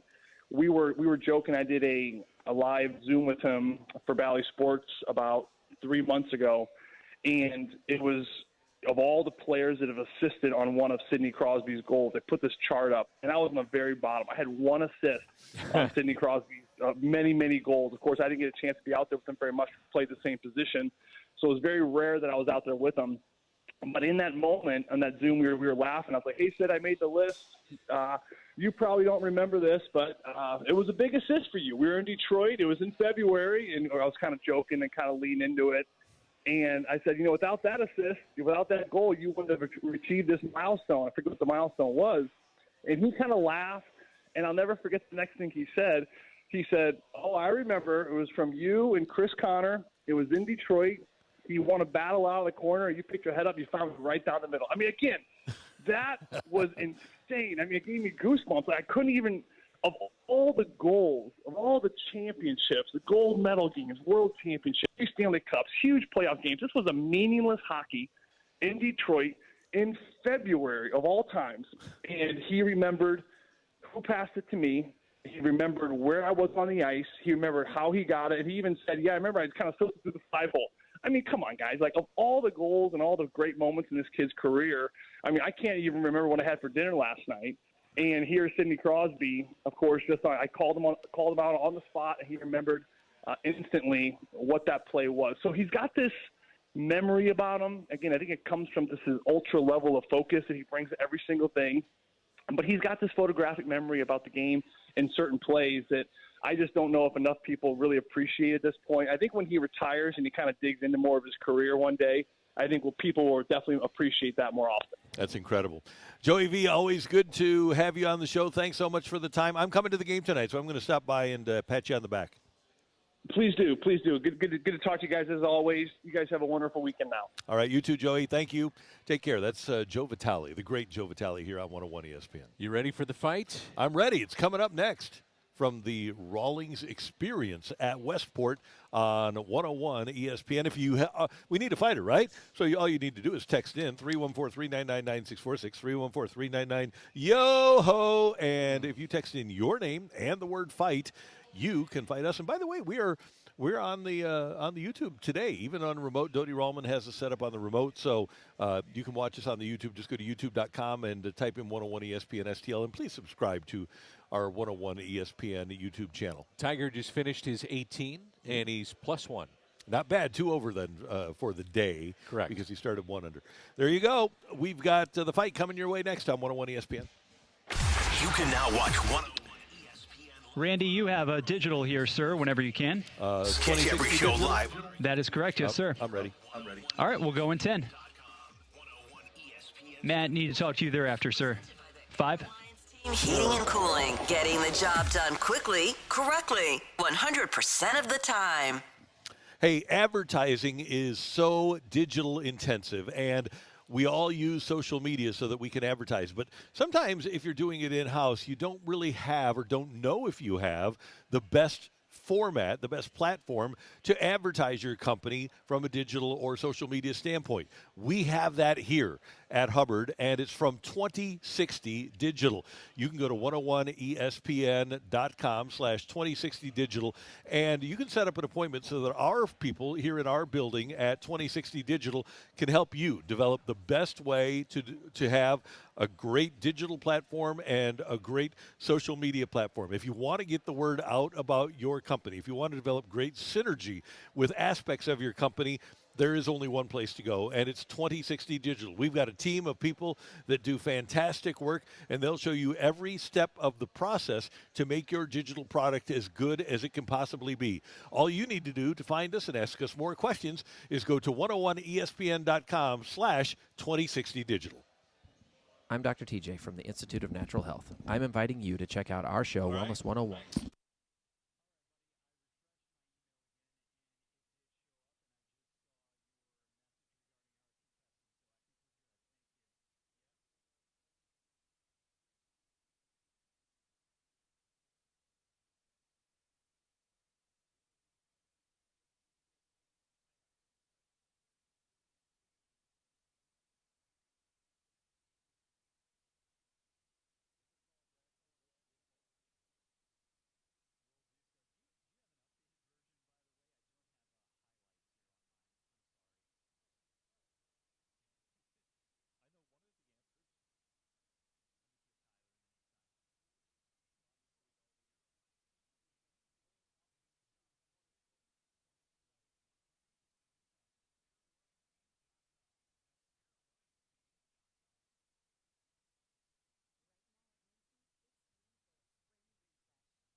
Hurricanes blow into Enterprise Center. Good morning, I'm Bradford Bruns, and this SportsCenter update is brought to you by Saliga Heating and Cooling. Tonight at 7 o'clock, 101 ESPN presents the Blues' penultimate home game of the regular season. Second place Carolina's in town as Drew Bannister's squad tries to avoid being eliminated from playoff contention. The Note, situated with 89 points, Vegas boasts 92. Baseball, Steven Matz and the Cardinals visit Arizona at 8:40 p.m. Lars Nootbaar returns following a lengthy absence. St. Louis was idle yesterday after dropping 2 of 3 versus Philadelphia. And in Augusta, Bryson DeChambeau carded 7 under for his opening round. The ever-dangerous Scotty Scheffler looming, though, and former PGA Tour pro Jay Delsing touched upon it about 45 minutes ago. He's dominating the game from tee to green like one other guy's only done, and it's Tiger back in the early 2000s. And his numbers and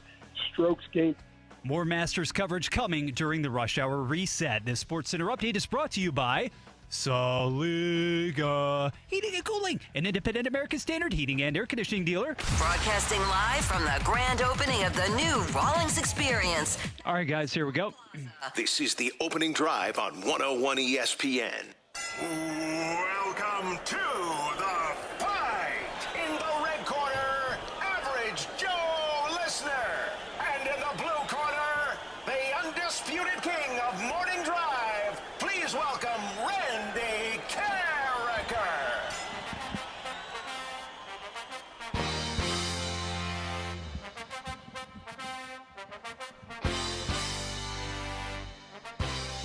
The opening drive on 101 ESPN. I'm Danny Mack. That's Rocc. Randy has stepped away because it is the fight. We're coming to you from the world headquarters of Rawlings here at Westport Plaza, and we'll be with you until 10 o'clock. Let's say good morning to our fighter, and that is Tyler. Tyler, good morning. Good morning, sir. How are you guys doing? I'm doing well. You need to make sure and have a step out here to the world headquarters of Rawlings at Westport Plaza. Come on out. Absolutely. It looks beautiful watching on the YouTube. Yeah, it looks awesome. Well, let's jump right into it with question 1. With 53 total gold gloves, which franchise leads the majors? Is it the Yankees, the Braves, or the Cardinals?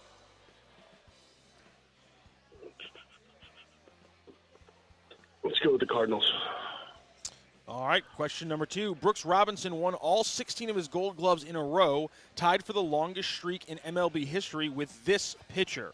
Is it Bob Gibson, Jim Kaat, or Greg Maddux? Let's see. Not Gibby. What were the second two? Bob Gibson, Jim Kaat, or Greg Maddux? Let's go with Jim Kaat. Question 3. Ozzie Smith, the Wizard, took home 13 gold gloves in his illustrious career. We hope to visit with him at about 9:45 or so. How many of those 13 gold gloves came with the Cardinals? Options. Let's see. Is it 13, I'm sorry, go ahead. 12, or 11? I'm going to go with 11. All right, and since the start of the 2017 season, the Marlins' total home run list is topped by a hitter that has not played in a Marlins uniform in 7 seasons. With 59 home runs, who tops that list? Is it Christian Yelich, Giancarlo Stanton, or Marcell Ozuna? And you said Stanton? No, I'm sorry. Yelich. You're going to go with Christian Yelich? All right, we have our total today. We're bringing in Randy Carricker, and we will get ready for the second round of the fight. Tyler, how are you feeling after round 1? Yeah, I'm not sure, honestly. That's what everybody says. I don't know.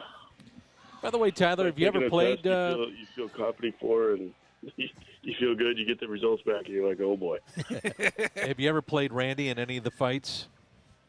I've not, but he scares me. Yeah, you're not the only one. I'm not scary. I disagree. I'm with Tyler on this one. Randall, are you ready? I'm ready, sir. So it's a lot of the theme of gold gloves because we are at the world headquarters of Rawlings here at Westport Plaza. So Yeah. it makes sense to do that. It sure does. All right, question 1. With 53 total gold gloves, which franchise leads the majors? I would have to say that would be the St. Louis Cardinals. Final answer. Final answer, sir. Randy, Brooks Robinson won all 16 of his gold gloves in a row, tied for the longest streak in MLB history with this pitcher. I'm going to go Greg Maddux. I'm going to go Greg Maddux, who has 18. I'm figuring that he probably won 16 in a row. You ready for question 3? I am, sir. The Wizard We're off to see the Wizard, the Wonderful Wizard of Oz. Yes, he's on the road. He's listening right now. That's Ozzie Smith, the best. He took home 13 Gold Gloves in his illustrious career. How many of those came with the Cardinals? I believe it was 11, Dan. I believe he won 2 with the Padres and 11 with the Cardinals. All right, Randy. Since the start of the 2017 season, the Marlins' total home run list is topped by a hitter that has not played in a Marlins uniform in 7 seasons. With 59 home runs, who tops that list? Wasn't it the 59 home run MVP, Giancarlo Stanton? I'm going to go with him as my final answer. Randy, you're very quick with your answers today. We must be off clock a little bit, so we got to get back on clock, Well, and that's why we're doing quick answers. Yeah, exactly. Here's the problem with that. We have a tie. We're going to have to go to a tiebreaker here. So the rules here, Tyler, are pretty simple. I'm going to read out the tiebreaker question. Then we're going to give Randy Carricker a moment to write down his answer. After he has written down his answer and shown me and Dan, you will then get a chance to give us your answer audibly, and whoever is closest to the pin is going to be the winner of today's fight. Tyler, do you understand those rules? Yes, sir. All right, Randy, do you have pad and paper? Do you need? I'm working on it. I'm closing in. Here you go. Danny's got the pen thank for you, you. There it Daniel. is. Perfect. Okay, yeah, all I'm good. right. I'm ready. Yeah, Everyone's ready. Let's all ask good. the question. All right. All Our last remaining college basketball question here. I'm finally getting rid of it. What is the largest margin of victory in Final Four history? That's just the semifinal or final history set by Villanova in their 2016 semifinal victory over Oklahoma. What is the largest margin of victory in Final Four history set by Villanova in their 2016 semifinal victory over Oklahoma? I hear the pen going, and I can see it now, actually, because of the way we're at. So Randy Carricker has put down his guess. Tyler, what is your guess, sir? You cut out a little bit there. Can you answer that again, please? Yeah, I'm going to go with 30. All right. Tyler says the biggest margin of victory in a Final Four game is 30 points. Randy Carricker, what is your guess, sir? I said 38 points, Matthew. Randy Carricker has guessed 38 points, and I got to do a little bit of math here because we have a winner in today's fight. Ring that bell. The winner and still champion of the fight, Randy Carricker. The fight is presented by Golf Discount of St. Louis. With the most experienced club fitters in town. Why shop anywhere else? I'm so sorry, Tyler. Unfortunately, Villanova absolutely shellacked the Sooners that night by 44 points, a 95-51 victory in a Final Four semifinal. And so Randy Carricker is just barely going to edge you out for the win in the fight today. Awesome. A lot of fun, guys. Thank you so much for having me. Thanks so much for joining. Let's go through the questions and answers really quick for the first 4 questions. It is, in fact, the Cardinals who lead Major League Baseball with their total gold glove count of 53. The Yankees and Braves are second and third, respectively. Brooks Robinson won all 16 of his gold gloves in a row, as did Jim Cott. Greg Maddux won 13 of his 18 in a row. Cott, though, did pull 16 in a row away, 14 in the AL, and then 2 more in the NL after he switched. Ozzie Smith took home 13 gold gloves in his illustrious career, and he took home 11 of those in a Cardinals uniform. And since the start of the 2017 season, the Marlins' total home run list is topped by a Marlin that has not played in a Marlins uniform in 7 seasons. It is, in fact, Giancarlo Stanton, who right now leads the Marlins since 2017 with 59 home runs. Brian Anderson is second with 57. Jazz Chisholm has 55. It's incredible that no one there. And by the way, a shout-out to Chris Muir, our friend from Golf Discount, who sent me that stat, and I had to craft a question out of it. So good job today for Randy and Tyler. Both got 3 questions correct, and we had to go to the tiebreaker. Thank you so much again for joining the fight and joining the show, Tyler. Yep. Thank you. Thanks, Tyler. Have a great day. We are at the Rawlings Experience, and coming up, we're going to talk to Eric Reinsfelder. He is the Vice President of Brand Marketing for Rawlings, and he'll join us here at the Rawlings Experience next on 101 ESPN.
Drive on 101 ESPN. Brought to you by Sumner One.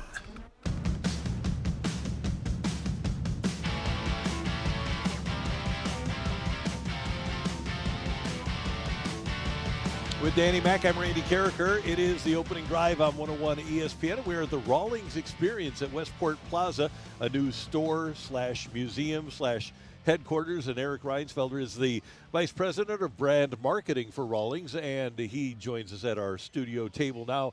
Eric, thanks for having us here this morning. This is incredible. How you doing? Our pleasure, and thank you for being here. Doing great. We're super excited and thrilled to do the ribbon cutting and unveil the Rawlings retail experience. So what is happening today? Let's give the fans out there that love baseball what is happening today. Yeah, a lot going on. So, we've had a lot of media in early, but the festivities start with Fred Bird, who's out in front of our store now from 8:30 to 9:30. Ozzie Smith just walked past us as we were getting ready to go on, and he'll be here for a while to do some meet and greets. A little later this afternoon, Ted Simmons will be here to do the same thing. So we have a lot of things planned, and keep things exciting. What a great history Rawlings has in St. Louis. I know that's something that, first of all, you personally, but it seems like everybody that I talk to from Rawlings is very proud of Rawlings' history here in this town. Great to hear you say that, and we are. I mean, we've been here for 137 years, established in St. Louis in 1887, and a lot of people don't know we're here, and that's part of the reason we're doing what we're doing with this experience, and in a small way to give back to the fans. And as you described it, it's a hybrid, right? You can come here and you've got some interactive things that you can hit in our batting cage, or design your own custom glove with our glove experts, to shopping retail store where you can see products that aren't available anywhere else. How did this come about? Well, it started with, sort of the ideation of moving our corporate offices and combining that with sort of a flagship brand store. So we moved our corporate offices to Westport here in the Gold Building in December, and are opening this in April. It was about a 3-4 year process of of the ideas, but when we really started putting it into action, it was about 1.5 years to make it all happen. Eric Reinsfelder is the Vice President of Brand Marketing for Rawlings. And Eric, the first time I read and heard about this facility, I live close, so I'm aware of all of the baseball and softball teams that stay at Westport and around Westport during the summer, because they come to they play down by Creve Coeur Park, and they play out in Chesterfield. And one thing I said earlier is every kid in this region needs to show up, whether they're a fan or not, baseball, softball, male, female. They need to show up at this place at some point. Yeah, we welcome them, and we welcome them to Westport. And Westport's gone through a transformation. Certainly our space is new and exciting, but Westport has provided this fantastic green space in front of us. They leveled an acre's worth of buildings, so we're going to put a giant TV on our storefront, so you'll be able to come and watch games or have movie nights and bring the family. They've transformed Bar 360 on top of our office building. There's luxury apartments going in. There's the soda fountain. So it's really going through a transformation. Somebody walks through the doors, describe the interactive part of what they're going to get and the displays that are here. Yeah, I mean, when you walk in, there's a lot that's going to hit you right away, right? There's color. It's very baseball, softball centric. First thing you see when you walk in is a giant cutaway baseball, and you can learn some fun facts about the baseball. You can see the giant gold glove in front of our glove vault. The glove vault is really, really special and honors those that have won a Rawlings Gold Glove Award since 1957. That's our award, and there's some Hall of Fame inductees, our Rawlings Gold Glove Hall of Famers, and they have their own locker curated with some memorabilia, their jerseys, cool, and some other items like that. So as somebody who's in the business, for you, what's the coolest part of this? I think one of the coolest things is sort of telling the story, right? I mean, when you're looking at some of these artifacts, and we're looking at a price list from 1913 where a glove was $4, to our old catalogs, we have old gloves, whether that's a Marty Marion or a Stan Musial glove, and we have all kinds of things on display. And when you see the history, it's kind of the storytelling part that's fun. It's modern day, but it's also the history. How did you procure the memorabilia? A lot of it's out of our archives. Okay. And that's kind of what we decided to do, is put that on display. and you've got the museum portion in back listing all of the Gold Glove winners over the years, year by year. I'm still struck by the fact that a couple of years ago the Cardinals had 5 Gold Glovers. It's just amazing. Yeah, that was great. That was historic, for a team to win that many, and we were excited, certainly being in St. Louis, to do that. And by the way, and I wasn't aware of this until the Baseball Writers dinner last year, but what Victor Scott accomplished in winning a minor league Gold Glove in center field was pretty remarkable too, wasn't it? Yes, very good. We did extend the Rawlings Gold Glove Award to the minor leagues as well, and it is remarkable and great to see him in the major leagues. How about the reaction that you're getting already this morning? The reaction's been phenomenal. You can feel the buzz. I think Randy mentioned just our employees are super excited and super proud. But beyond that, some of the media and some of the other folks that we've had in already, there's a buzz. There's a level of excitement. How does a player decide what glove they want to use? I mean, they call your people, I would assume, and there's trapeze, there's outfield glove, infield glove. I mean, some guys have 5 gloves. How do they figure out what kind of glove they want? Yeah, well, are you talking about at a pro level? Yes, sir. Yeah, at the pro level, obviously different. They've been playing for a while, so they know what works.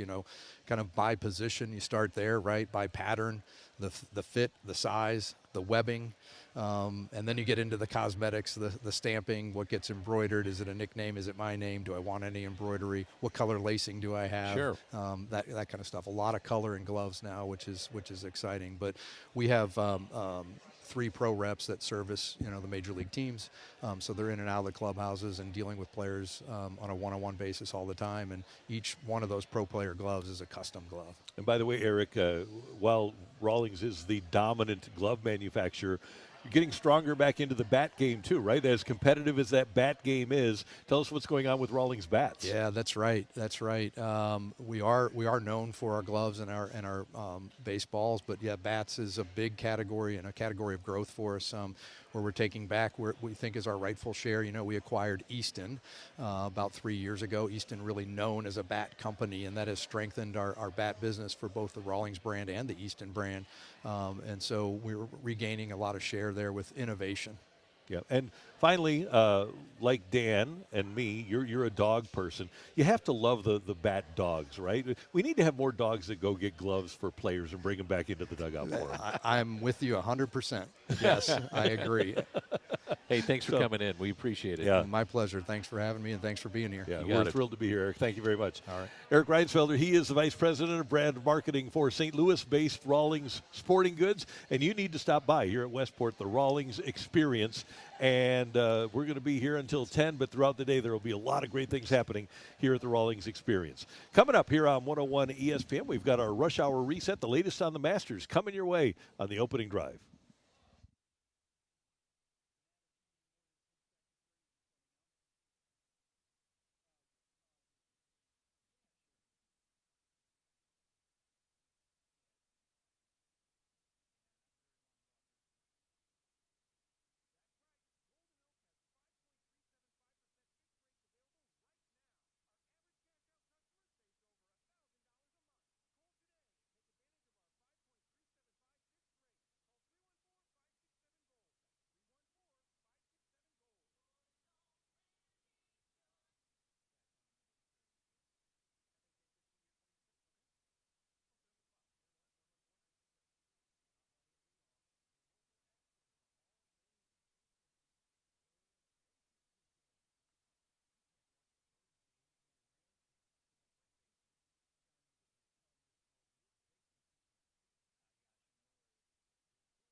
is driven by Auto Centers Nissan, home of the lifetime warranty and 30-day return. The Opening Drive is broadcasting live from the grand opening of the new Rawlings Experience at Westport Plaza on 101 ESPN.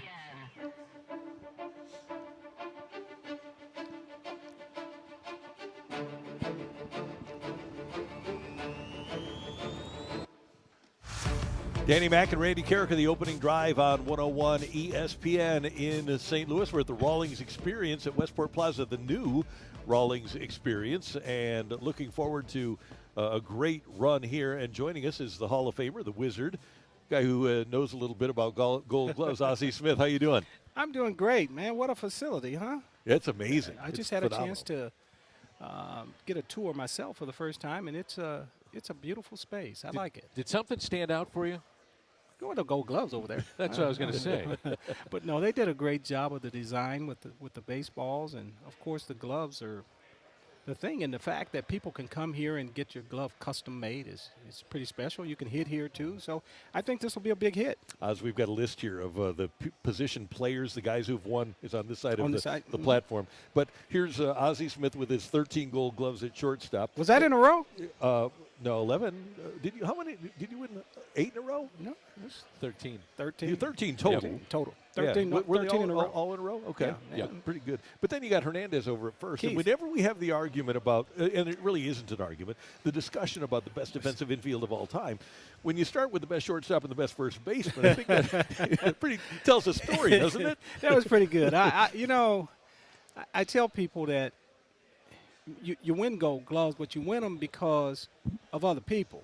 And Keith certainly was a big part of my success or my run at gold gloves, because when you have the confidence to throw over there and know that there's a 99.9% chance that the ball's going to be caught no matter how it's thrown, you don't have to worry about, making it a perfect throw.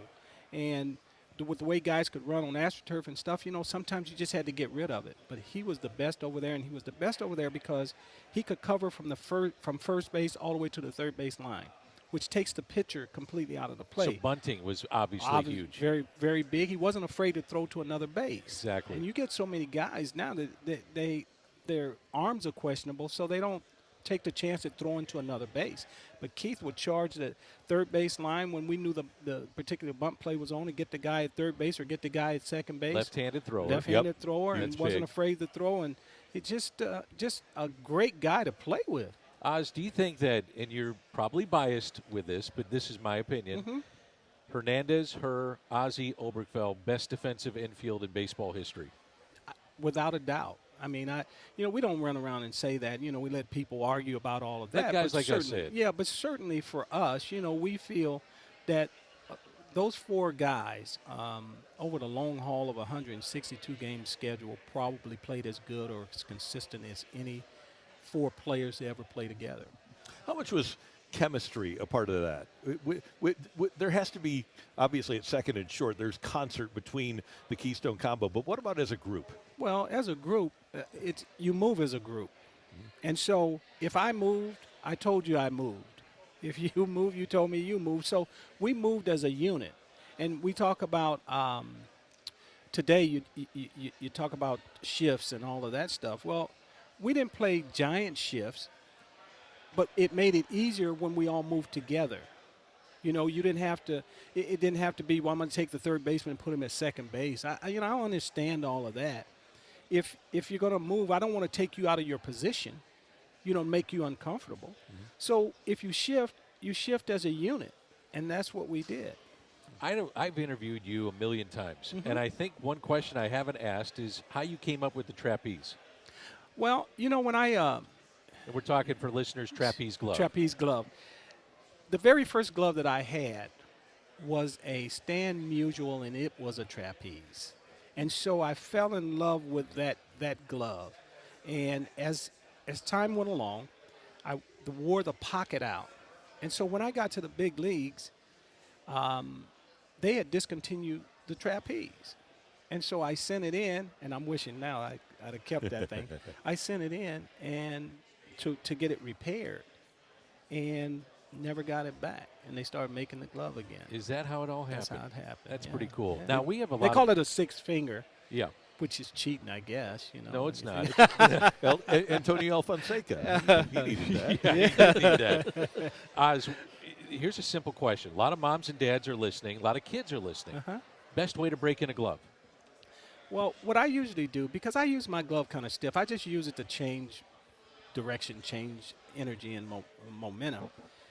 But the tender spot in your hand is right here in the middle of your hand. Sure, the palm. The palm. So you want that as soft as possible so you can feel. Feel is very, very important. And so I would take baby oil, I would take lanolin, and rub it in there. And the outside of my glove was always stiff. But if you put your hand in, if I put my hand in and I take it out, this is the way it's formed, just like the glove. So if I sit it down, it's that form. And I always put a ball in there when I travel, so that was always formed. That the pocket was always formed around the ball. And so a lot of times when I'm talking to kids, when you fold a glove like that, you decrease the chance of that ball going in there. So you want it as round as possible, so that if you don't catch it square, it hits in there, and with your hand you have a chance to keep it in. So you don't put it under the mattress, no, is what I don't. you're saying. You don't flatten it under the mattress. Okay. You sit it up, and I hear people. I had my buddy in Augusta said when he was small, he'd dump it in water. Well, what happens over the long haul of a season, especially here in St. Louis where it was hot in the summertime, you get waterlogged, so it gets heavy. And feel is such a part of what I did that I would probably go to maybe 2, maybe 3 gloves during the course of a hot summer. Interesting. Yeah. So we got to ask this. Did you ever tell Stan that your first glove was a Stan Musial glove? I don't know if we ever talked about that, but yeah, that was the first name glove that I had. That's pretty awesome. Hey, what have you thought of the Cardinals playing small ball so far? It's the way I think for us here that had a chance to watch baseball in the 80s, we understood the importance of it. Now, the game has changed a little bit, and people want to see power and all that stuff, and that's all fine and good. But if you're going to win and you're going to win consistently, you got to be able to do the little things. If you build your team from a power standpoint, power can be shut off. Okay, now what happens when the power is shut off? You've got to be able to generate offense when the power is shut off. And so you've got to be able to do those little things. It's those little things that you do every day that's going to give you the best chance to win. Ozzie, I always took something from your late Hall of Fame friend Joe Morgan when he was talking about pitching. He said, you can make a run. You can't make pitching, but you can always find a way if you're a good team to make a run. To make a run. I mean, and the Dodgers did that for years. A walk, stolen base, ground ball, run. Okay, so if you do those things consistently, and you got to put the ball into play. You can't put pressure on the defense if you're striking out. So that becomes very, very important. And sometimes just putting the ball in play gets you a run. So many years, it was amazing. We had all these Hall of Famers. We had Stan, we had Red, and God bless their souls, they moved on. And now you are kind of the face of the Hall of Famers here in St. Louis. Do you feel that the torch has been passed and that you're kind of the leader and the face of what this is all about? Yeah, you know what? It's just Hopefully kind of a natural. what I mean. Yeah, it's just kind of a natural transition. You hate to lose guys like that, because they're so important to everything that happens here from a baseball standpoint. And we lost them all so quick. I mean, it's like it happened overnight. Bob and Lou, it was so fast. Yeah, it went so fast. And and sometimes I think I'm not going to say you don't appreciate it, because I certainly did. The little times that we had to spend together and stuff. And I think a lot of people miss that connection that we have with the group of Hall of Famers. And we had a pretty big contingent up in Cooperstown too. Yeah, and the other thing about it, and I don't want to get maudlin here, but with that specific group, when Red was mobile, you could see Red at a grocery store. That's right. You would see Lou around town. You see Ozzie. So it's different now because Albert's not going to be here and Yachty's not going to be here. The guys that are Hall of Famers, we aren't going to see them on an everyday basis. That's right, and we've gotten away from it. And I think that's part of what makes St. Louis so special is that the guys were all a part of a community. That's where the game's changed a lot, too. You know, guys change teams so much now that they don't become a part of a community. And here, you know, guys were a part of the community, and people loved it. This may be a crazy question, but I'm going to ask it anyway because you always treat me well, and if I ask you a dumb question, you make sure that you give me a good answer. So I'll ask you this question. There's never any dumb questions. Out of the 13 Gold Gloves, is there one year that you're more proud of than others? You know, you dealt with the throwing, you dealt with different things towards the tail end of your career, and you still had the amazing range. But was there one Gold Glove one year that stands out more than another? Not really. You know, as time went on, you know. You're supposed to say, Dan, that's a great question. That is a great question, Dan. Okay, by the way, that's never been asked. That's never been asked. But, you know, for me, winning that first one was important, you know, because that's what I was noted for. That first one was very important. The last one was important because it came with a lot more adversity. You know, I had to change the way. That's why I was asking. I had to change the way that I went about it. And when you say change, you know, people say, well, you know, it wasn't that drastic, because what happens with the body is it makes whatever adjustments it has to make.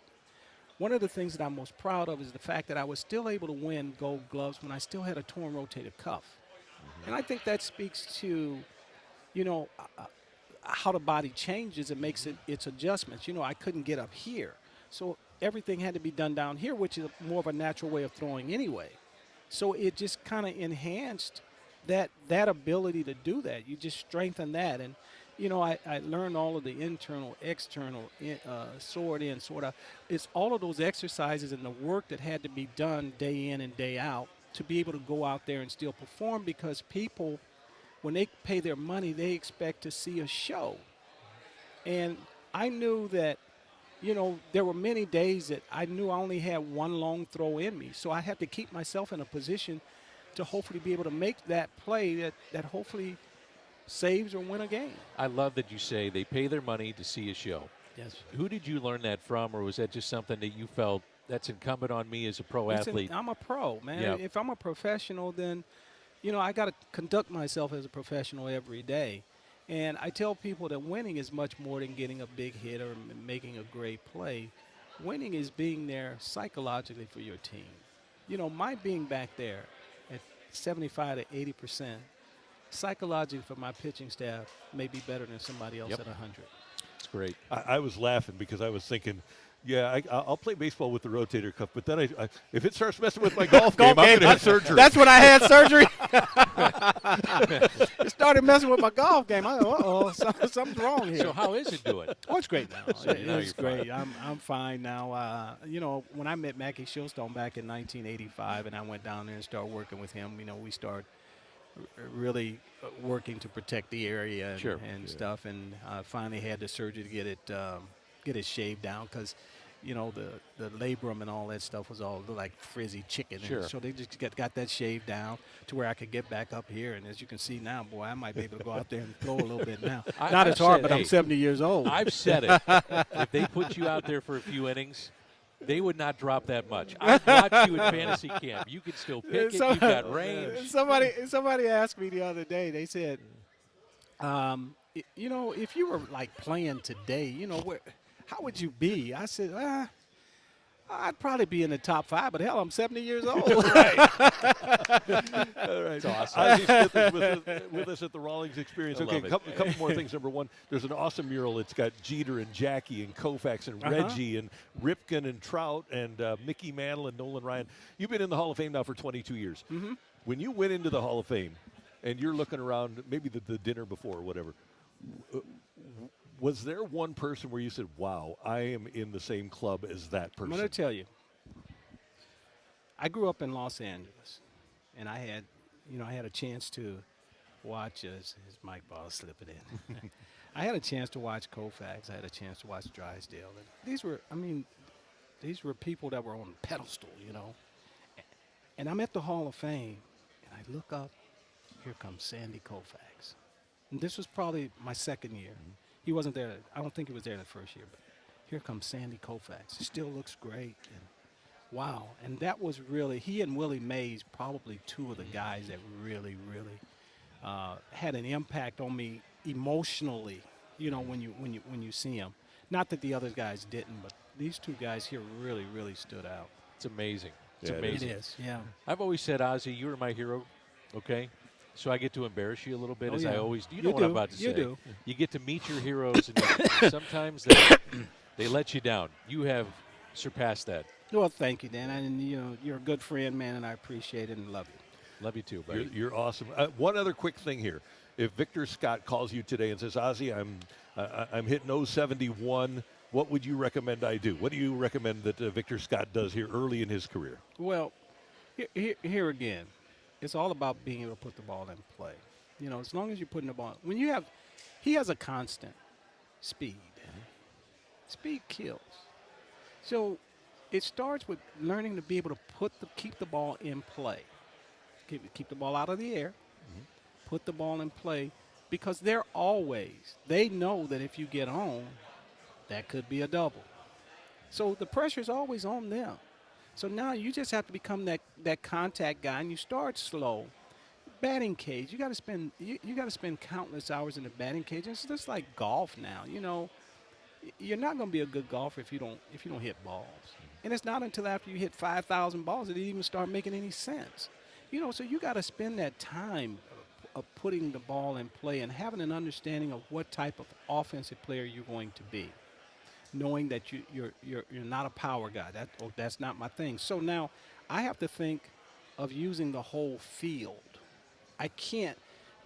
What's happened with analytics is that they've cut the field down, your level of success down, because you can only do it through here. You got to be able to use the whole field. And your great hitters, you watch your great hitters. If you go to and watch batting practice, you're making an evaluation of a hitter by the way he takes batting practice. Great hitters don't come up there and the first thing they do is pull the ball. The first thing they do is they hit that ball the other way. Hit the ball Stay the on other it, way. hit They it the stay other on it, way, hit it front the other shoulder in. way. Yep. And when things are going bad, you really have to concentrate on hitting the ball the other way, because that guy is going to pitch to your weakness. He's not going to pitch to your strength. Right. So your strength is probably going to be that you can't hit the ball that way. So you got to work hard at learning to hit the ball that way, even when they throw it in here, because there may be situations where they're trying to get you here, and if you develop the ability to hit the ball the other way, you take away everything that he has. You make him start thinking. When he's a robot, he doesn't have to think. It's automatic. You know, that's easy. But you got to force him to have to think, well, I know I can't throw it here. I know I can't throw it there. And when you get him in that situation there, you have the upper hand. And so I would just say go down to the cage. And, you know, they got one of the – and I'm not trying to tell them hitting instructing. They got one of the best guys. You got a guy there that was a batting champion. Go see Willie. If twice, you just let him work, he's gonna get it right. Yep. If you just let it work, but here again, I'm not down there enough to be able to say this or that. But if you ask me, I'm gonna tell you that this is what you need to do. You need to get in that cage, get you a tee, work on that tee, get you a little mallet, learn to hit that ball with a little mallet. Go from a little mallet to a little hammer, to where you hit line drives. So great. We aren't talking launch angle here. No, no launch angle. You know, one of the things that I learned about hitting was that, you know, when I was in San Diego, I always talk about swing down. Well, okay, I swing down and I hit the ball. I make contact. Boom, hit that little ground ball to second base. They throw you out. And it wasn't until I had an understanding that we start down. You start down with your swing. You start from up here. You start down, but it levels out. Yeah, there you go. It doesn't continue to go. You start down in the zone and you level it out. And when I started understanding that, then it all made sense. But some things you got to figure out yourself. Yep. Right. Mr. Gold Glove, Ozzie Smith, with us at the Rawlings Experience at Westport Plaza. Thanks so much for stopping by. All right. Thank you, guys. All right. Enjoy listening to you guys. You're the best. Thanks, Dan. Thanks, Oz. Thank you. The great Ozzie Smith, the Hall of Famer, with us on 101 ESPN. Jeremy Rutherford will join us to talk some Blues coming up next. It's time for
Sumner One.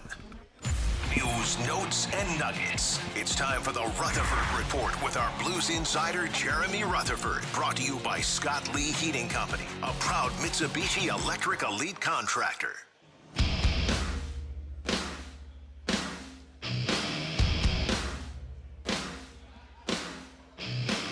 Danny Mac and Randy with you. It's the opening drive on 101 ESPN, and the Blues play their final 2 home games of the season tonight and Sunday.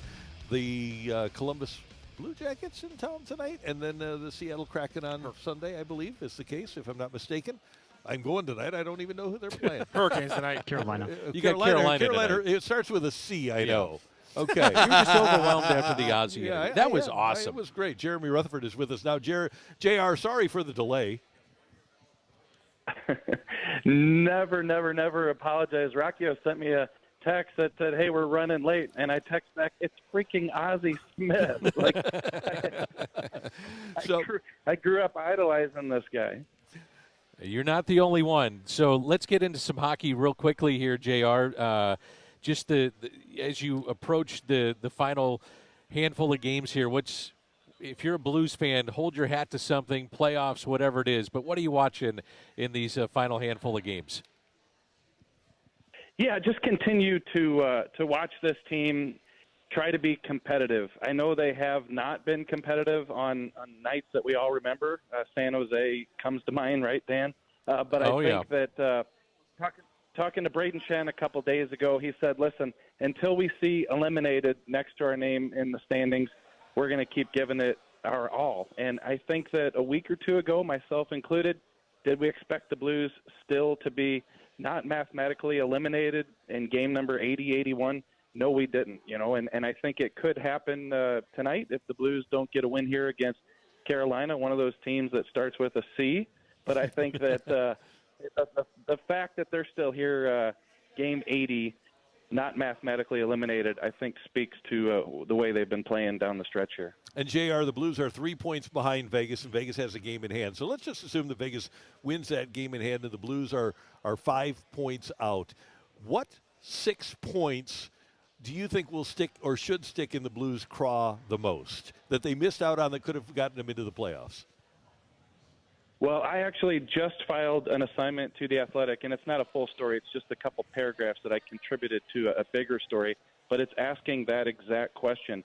Give me a stat this year that kind of sums up your team's season in a nutshell, and I went with 0-2-1. 0-2-1 against the San Jose Sharks this year, and you look at those 3 losses, one was 5-1, one was 4-0, and one was 3-2 in overtime. So outscored by a combined score of 12-3 in those 3 games.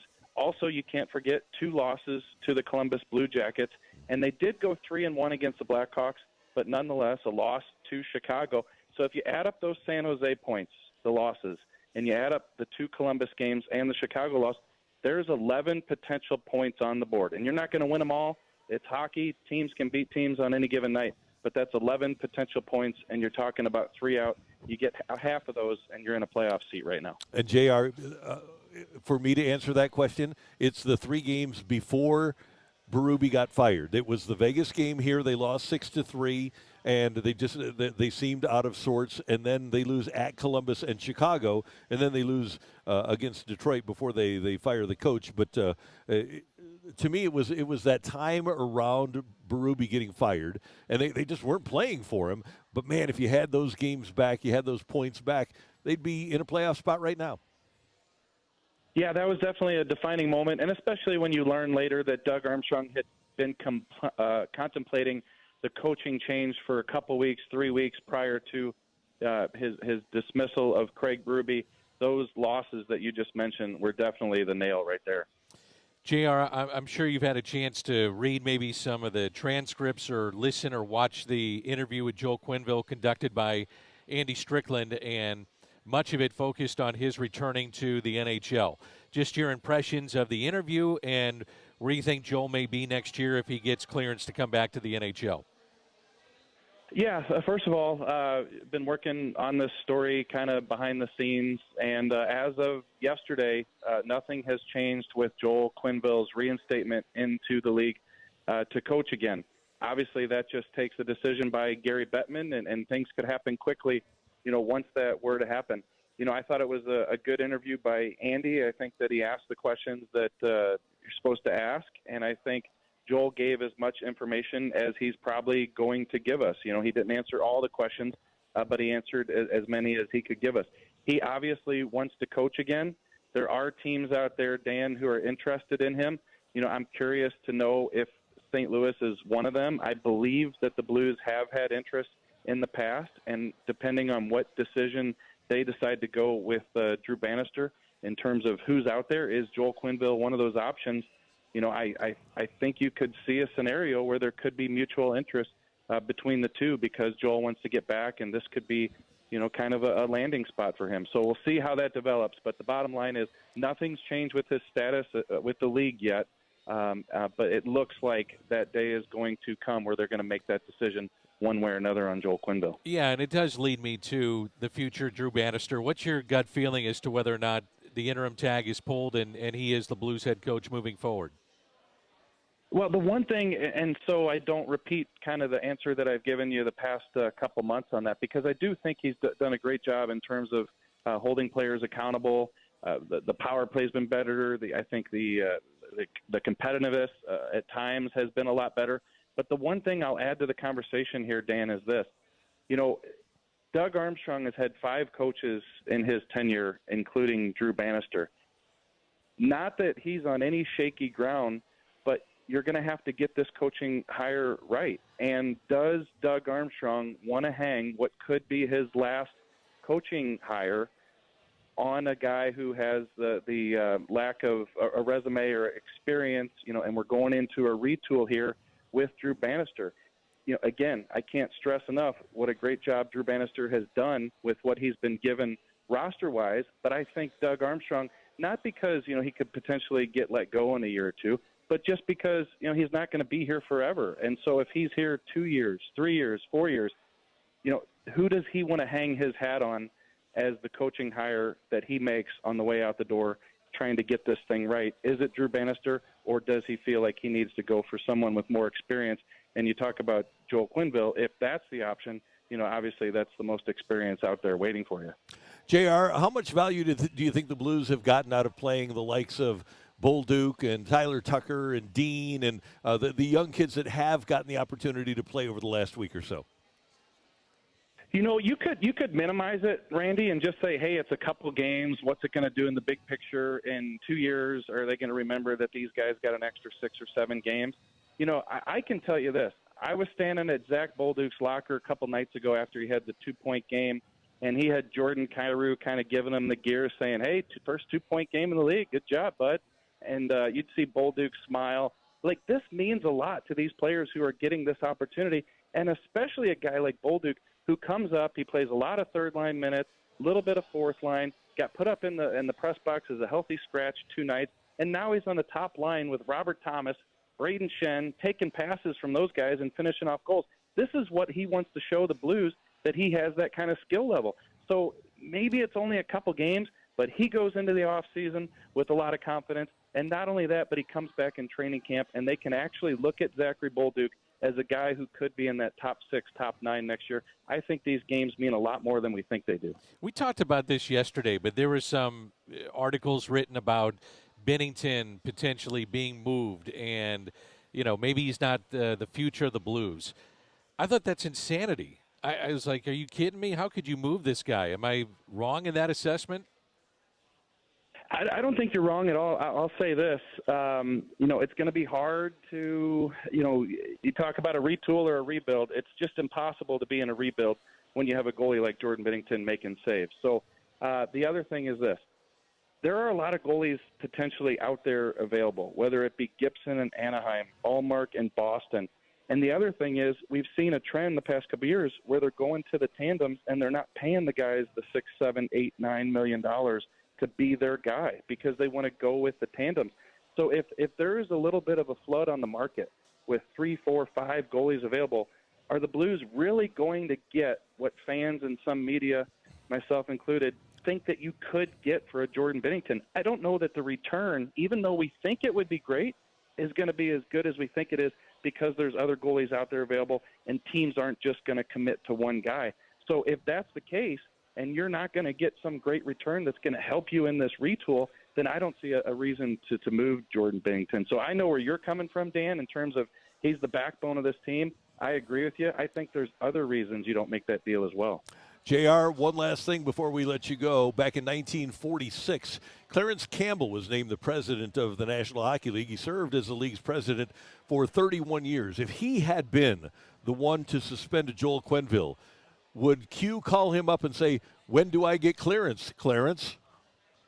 Oh, my goodness. Oh, my goodness. Don't ever use that in an athletic article. Please, whatever you do, do not do that.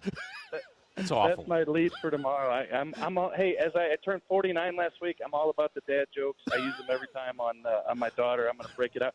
Hey, and while I got you guys, hey, can I tell you a quick Ozzie Smith story real quick? Yeah, let's hear it. Yeah, hey, just 1996, Dan, you know what it was like. You were a Camo X. I was at the Post-Dispatch, and I get a phone call, and the editor at the Post-Dispatch said that, hey, spring training's breaking up. The Cardinals are going to go to, I think it was Memphis, and play a game on their way to Shea to open the season in New York. I believe that's what the circumstances were. And they said, instead of having Rick Hummel come all the way back to the Midwest, we're just going to have him shoot up to the East Coast and get ready for that opener at Shea. And I went to the last exhibition game. They played it right after spring training, and that was the game where I think Ozzie tweaked something. And so I'm thinking, Dan, this is a great situation. I'm going to go cover a Cardinal game for the St. Louis Post-Dispatch. No pressure whatsoever, right? Well, no pressure except for Ozzie gets hurt, and now he might not be ready to start the season. And so I was in the cramped locker room wherever this game was played, trying to go up to Ozzie and ask him, how are you feeling? How are things? And then Tony's telling us he's fine, so on and so forth. And I'll just never forget going back to that laptop, and my fingers are shaking as I'm writing about Ozzie Smith. What a great memory. He is the best, man. Having been around him for many, many years, Randy as well can attest to this. Truly is. He's the best. Yep, he's a Hall of Famer in baseball and in life, no doubt about absolutely. it. Absolutely. Yep. JR, thank you, sir. Have a great weekend. You guys too. See you at the game tonight, Randy. You bet. Take care. That is Jeremy Rutherford, our Blues insider from The Athletic on 101 ESPN. We've got a quick rush hour reset coming up next on the opening drive.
chasing down DeChambeau in Georgia. I'm Bradford Bruns with a Sports Center update driven by Johnny Londoff Chevrolet and Johnny Londoff Autoplex. 27 golfers finished up their weather-delayed opening rounds at the Masters early this morning, and everybody continues to pursue Bryson DeChambeau. The SMU product carded a 7 under 65 right away and will tee off again roughly 1 hour from now. Tonight, the Blues and Cardinals both resume their respective schedules. Alex Ferrario and Joey Vitale handle pregame festivities in the 6 o'clock hour, with the Note hosting Carolina shortly thereafter on 101 ESPN. Out west, Arizona tackles Steven Matz and company. St. Louis occupies last place following 13 contests. Elsewhere, Central Division leading Milwaukee battles Baltimore. Pittsburgh visits Philadelphia. This Sports Center update is driven by Johnny Londoff Chevrolet and Johnny Londoff Autoplex. See them at londoff.com. Chevy, together we drive. Are you kidding me? Broadcasting live from Here we go. opening of the new Rawlings Experience at Westport Plaza. This is the opening drive on 101 ESPN. We are recapping the biggest stories of the day on the opening drive with a rush hour reset. Driven by R&R Tires. Visit rnrtires.com to lock in your $20 tires deal.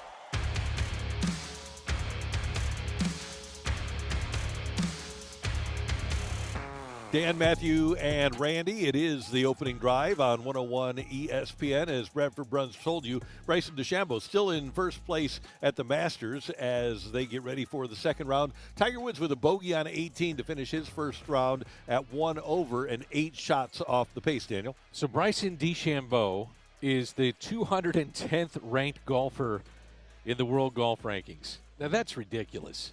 I mean, and that's one of the problems that you have right now going on in golf is that you've got LIV players, you got PGA Tour players. Bryson DeChambeau is probably a top 10, top 15 player in the world, ranked at 210, and they need to get it fixed, Randy, because it's great to see these guys back, great to see them competing. No matter which side of the ledger you're on, you got to have the best players together. This is the way it should be, and as Jay Delsing told us earlier, and you can hear our podcast brought to you by Dobbs Tire and Auto Center, and hear Jay at the end of that interview. He said Tom Watson at the dinner turned around and said to everybody, this is the way it should be, boys. Well, here's the thing.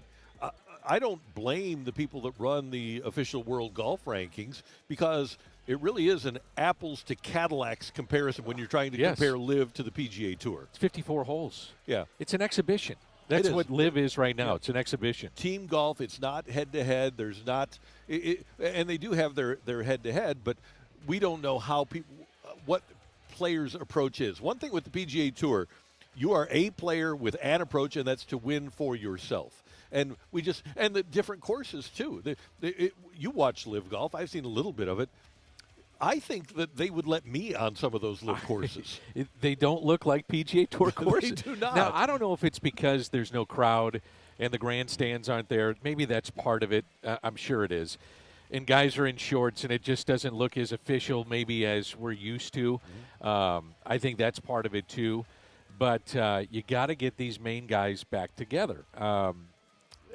To have certain like DJ, DeChambeau, Koepka not in the top 50 or 100 in the world golf rankings is just outrageous. And 54 holes as an exhibition is just not the same as playing PGA Tour golf. And here's the thing I was wondering when I'm watching the LIV guys, if they're being truthful, how much they step onto the tee in the Masters and go, man, do I miss this? John Rahm is pretty clear about it, isn't he? Yes. And he's kind of playing depressed. By the way, if you see the photo of Tiger after the bogey today, Tiger just looks like he's miserable. Yep. Poor guy. Yeah, I saw that too. Not poor guy, but, just in that particular situation, he is. Looks like Mark Pope is going to be the new head coach at Kentucky. ESPN reporting that Kentucky is nearing a 5-year deal with the BYU head coach to be the new Kentucky head coach, replacing John Calipari. So he's got Kentucky ties, obviously, played for Rick Pitino, part of that championship team that they had in the mid-'90s. It's probably not the sexy pick or the sexy name that maybe KU fans wanted or Kentucky UK fans wanted, but that's who they get. And he was okay at BYU, but it wasn't like it was something where you said, we got Pope. This is our guy. I mean, it's the guys that you get from Kentucky just seem to you're within the family, so that adds to it. But still, it tells you that some of the big names probably turned it down. And their people, the Kentucky boosters, need to get involved. By the way, I heard, Dan, that Josh Schertz is going to have his players, his roster together within 4 weeks, that he's already going and has a game plan prepared. And 4 weeks from today, we'll know exactly what the SLU roster is going to be. And apparently they're already making great inroads to a schedule, too. I don't know what happened with Travis Ford, but they only recruited and got a signature from one high school player, and they don't have a schedule for next year. So the question for me is, how many of the Indiana State kids are coming? 5? Minimum of 5, I think. Maybe 6. Yeah. One of the Indiana State kids is on a visit to Texas today, so I'm guessing 3. I'm guessing 5. 2 or 3. Okay. I guess it's NIL, you know, The depending NIL on what the money is NIL there. and did you like playing for him? As long as they get the big boy. Yeah. That's Yeah. who you want to see. That's all I want to see is Robbie Right. Avila. But the people that have been around him, and I haven't spent any time. I know Rammer did, and I want to talk about Ramsey about him. But everybody that I've heard that has spent significant time with Josh Schertz says that he's just as impressive a basketball coach as you'll ever run across. And I thought the line from Jay Billis was really interesting. Did you see that? Billis calls him one of the great basketball minds in America. Yeah, and his background is tennis and got into hoops. He loved hoops, became a savant with this, X's and O's. Did a couple of his games a few years ago, and the offensive efficiency of his teams will be something that stands out. And I think if you're a fan of the Billikens, you'll enjoy. So we're looking forward to that. Coming up, we're going to head down the stretch with Rocc and Roll here on 101 ESPN.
want to rock.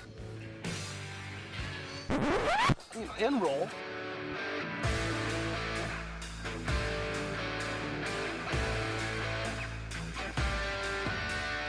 Let's rock. Let's rock today. We have had a great time here at the Rawlings Experience at Westport Plaza. Stop by anytime throughout the weekend, and their grand opening today. Ozzie Smith will be here for a little while longer. They're going to have the ribbon cutting in just a few moments, and then Ted Simmons will be here this afternoon. Matthew, what do you got for Rocc and Roll? A couple little points on Rocc and Roll as we go into another weekend with a lot of sports. One thing we haven't got to cover is some updates from City. Things are a little bit different, so they're going to be doing their press conference today because they play on Sunday afternoon instead of the usual Saturday schedule. But we did find out on Wednesday that Josh Yarrow and Jabulo Blom are both out. Nielsen and Parker and Leuven, are returning back from their injuries. Leuven is back with the team training, but clearly I think the hamstring is still giving him a little bit of question because they haven't said yes or no on Leuven for Sunday. But Yarrow is out on Sunday. Nielsen is out on Sunday still with the cracked rib. So I'm not sure exactly. It looks like it's going to be Parker and Hebert, but they don't have a lot of depth anymore in the back line. So that could be tricky because the defense has gotten caught. They're playing Austin FC. If you guys remember, they started their season off against Austin FC with a draw. Austin FC didn't have their best offensive player in that game, Sebastian Driussi. He's back for this game, and you do not have a very healthy back line. So I'm a little bit more worried than I was about a week ago for this game for City. Should be beautiful weather. Place will be packed. Yeah, that'll be a fun afternoon downtown. Do you think there's a chance that they could have a draw?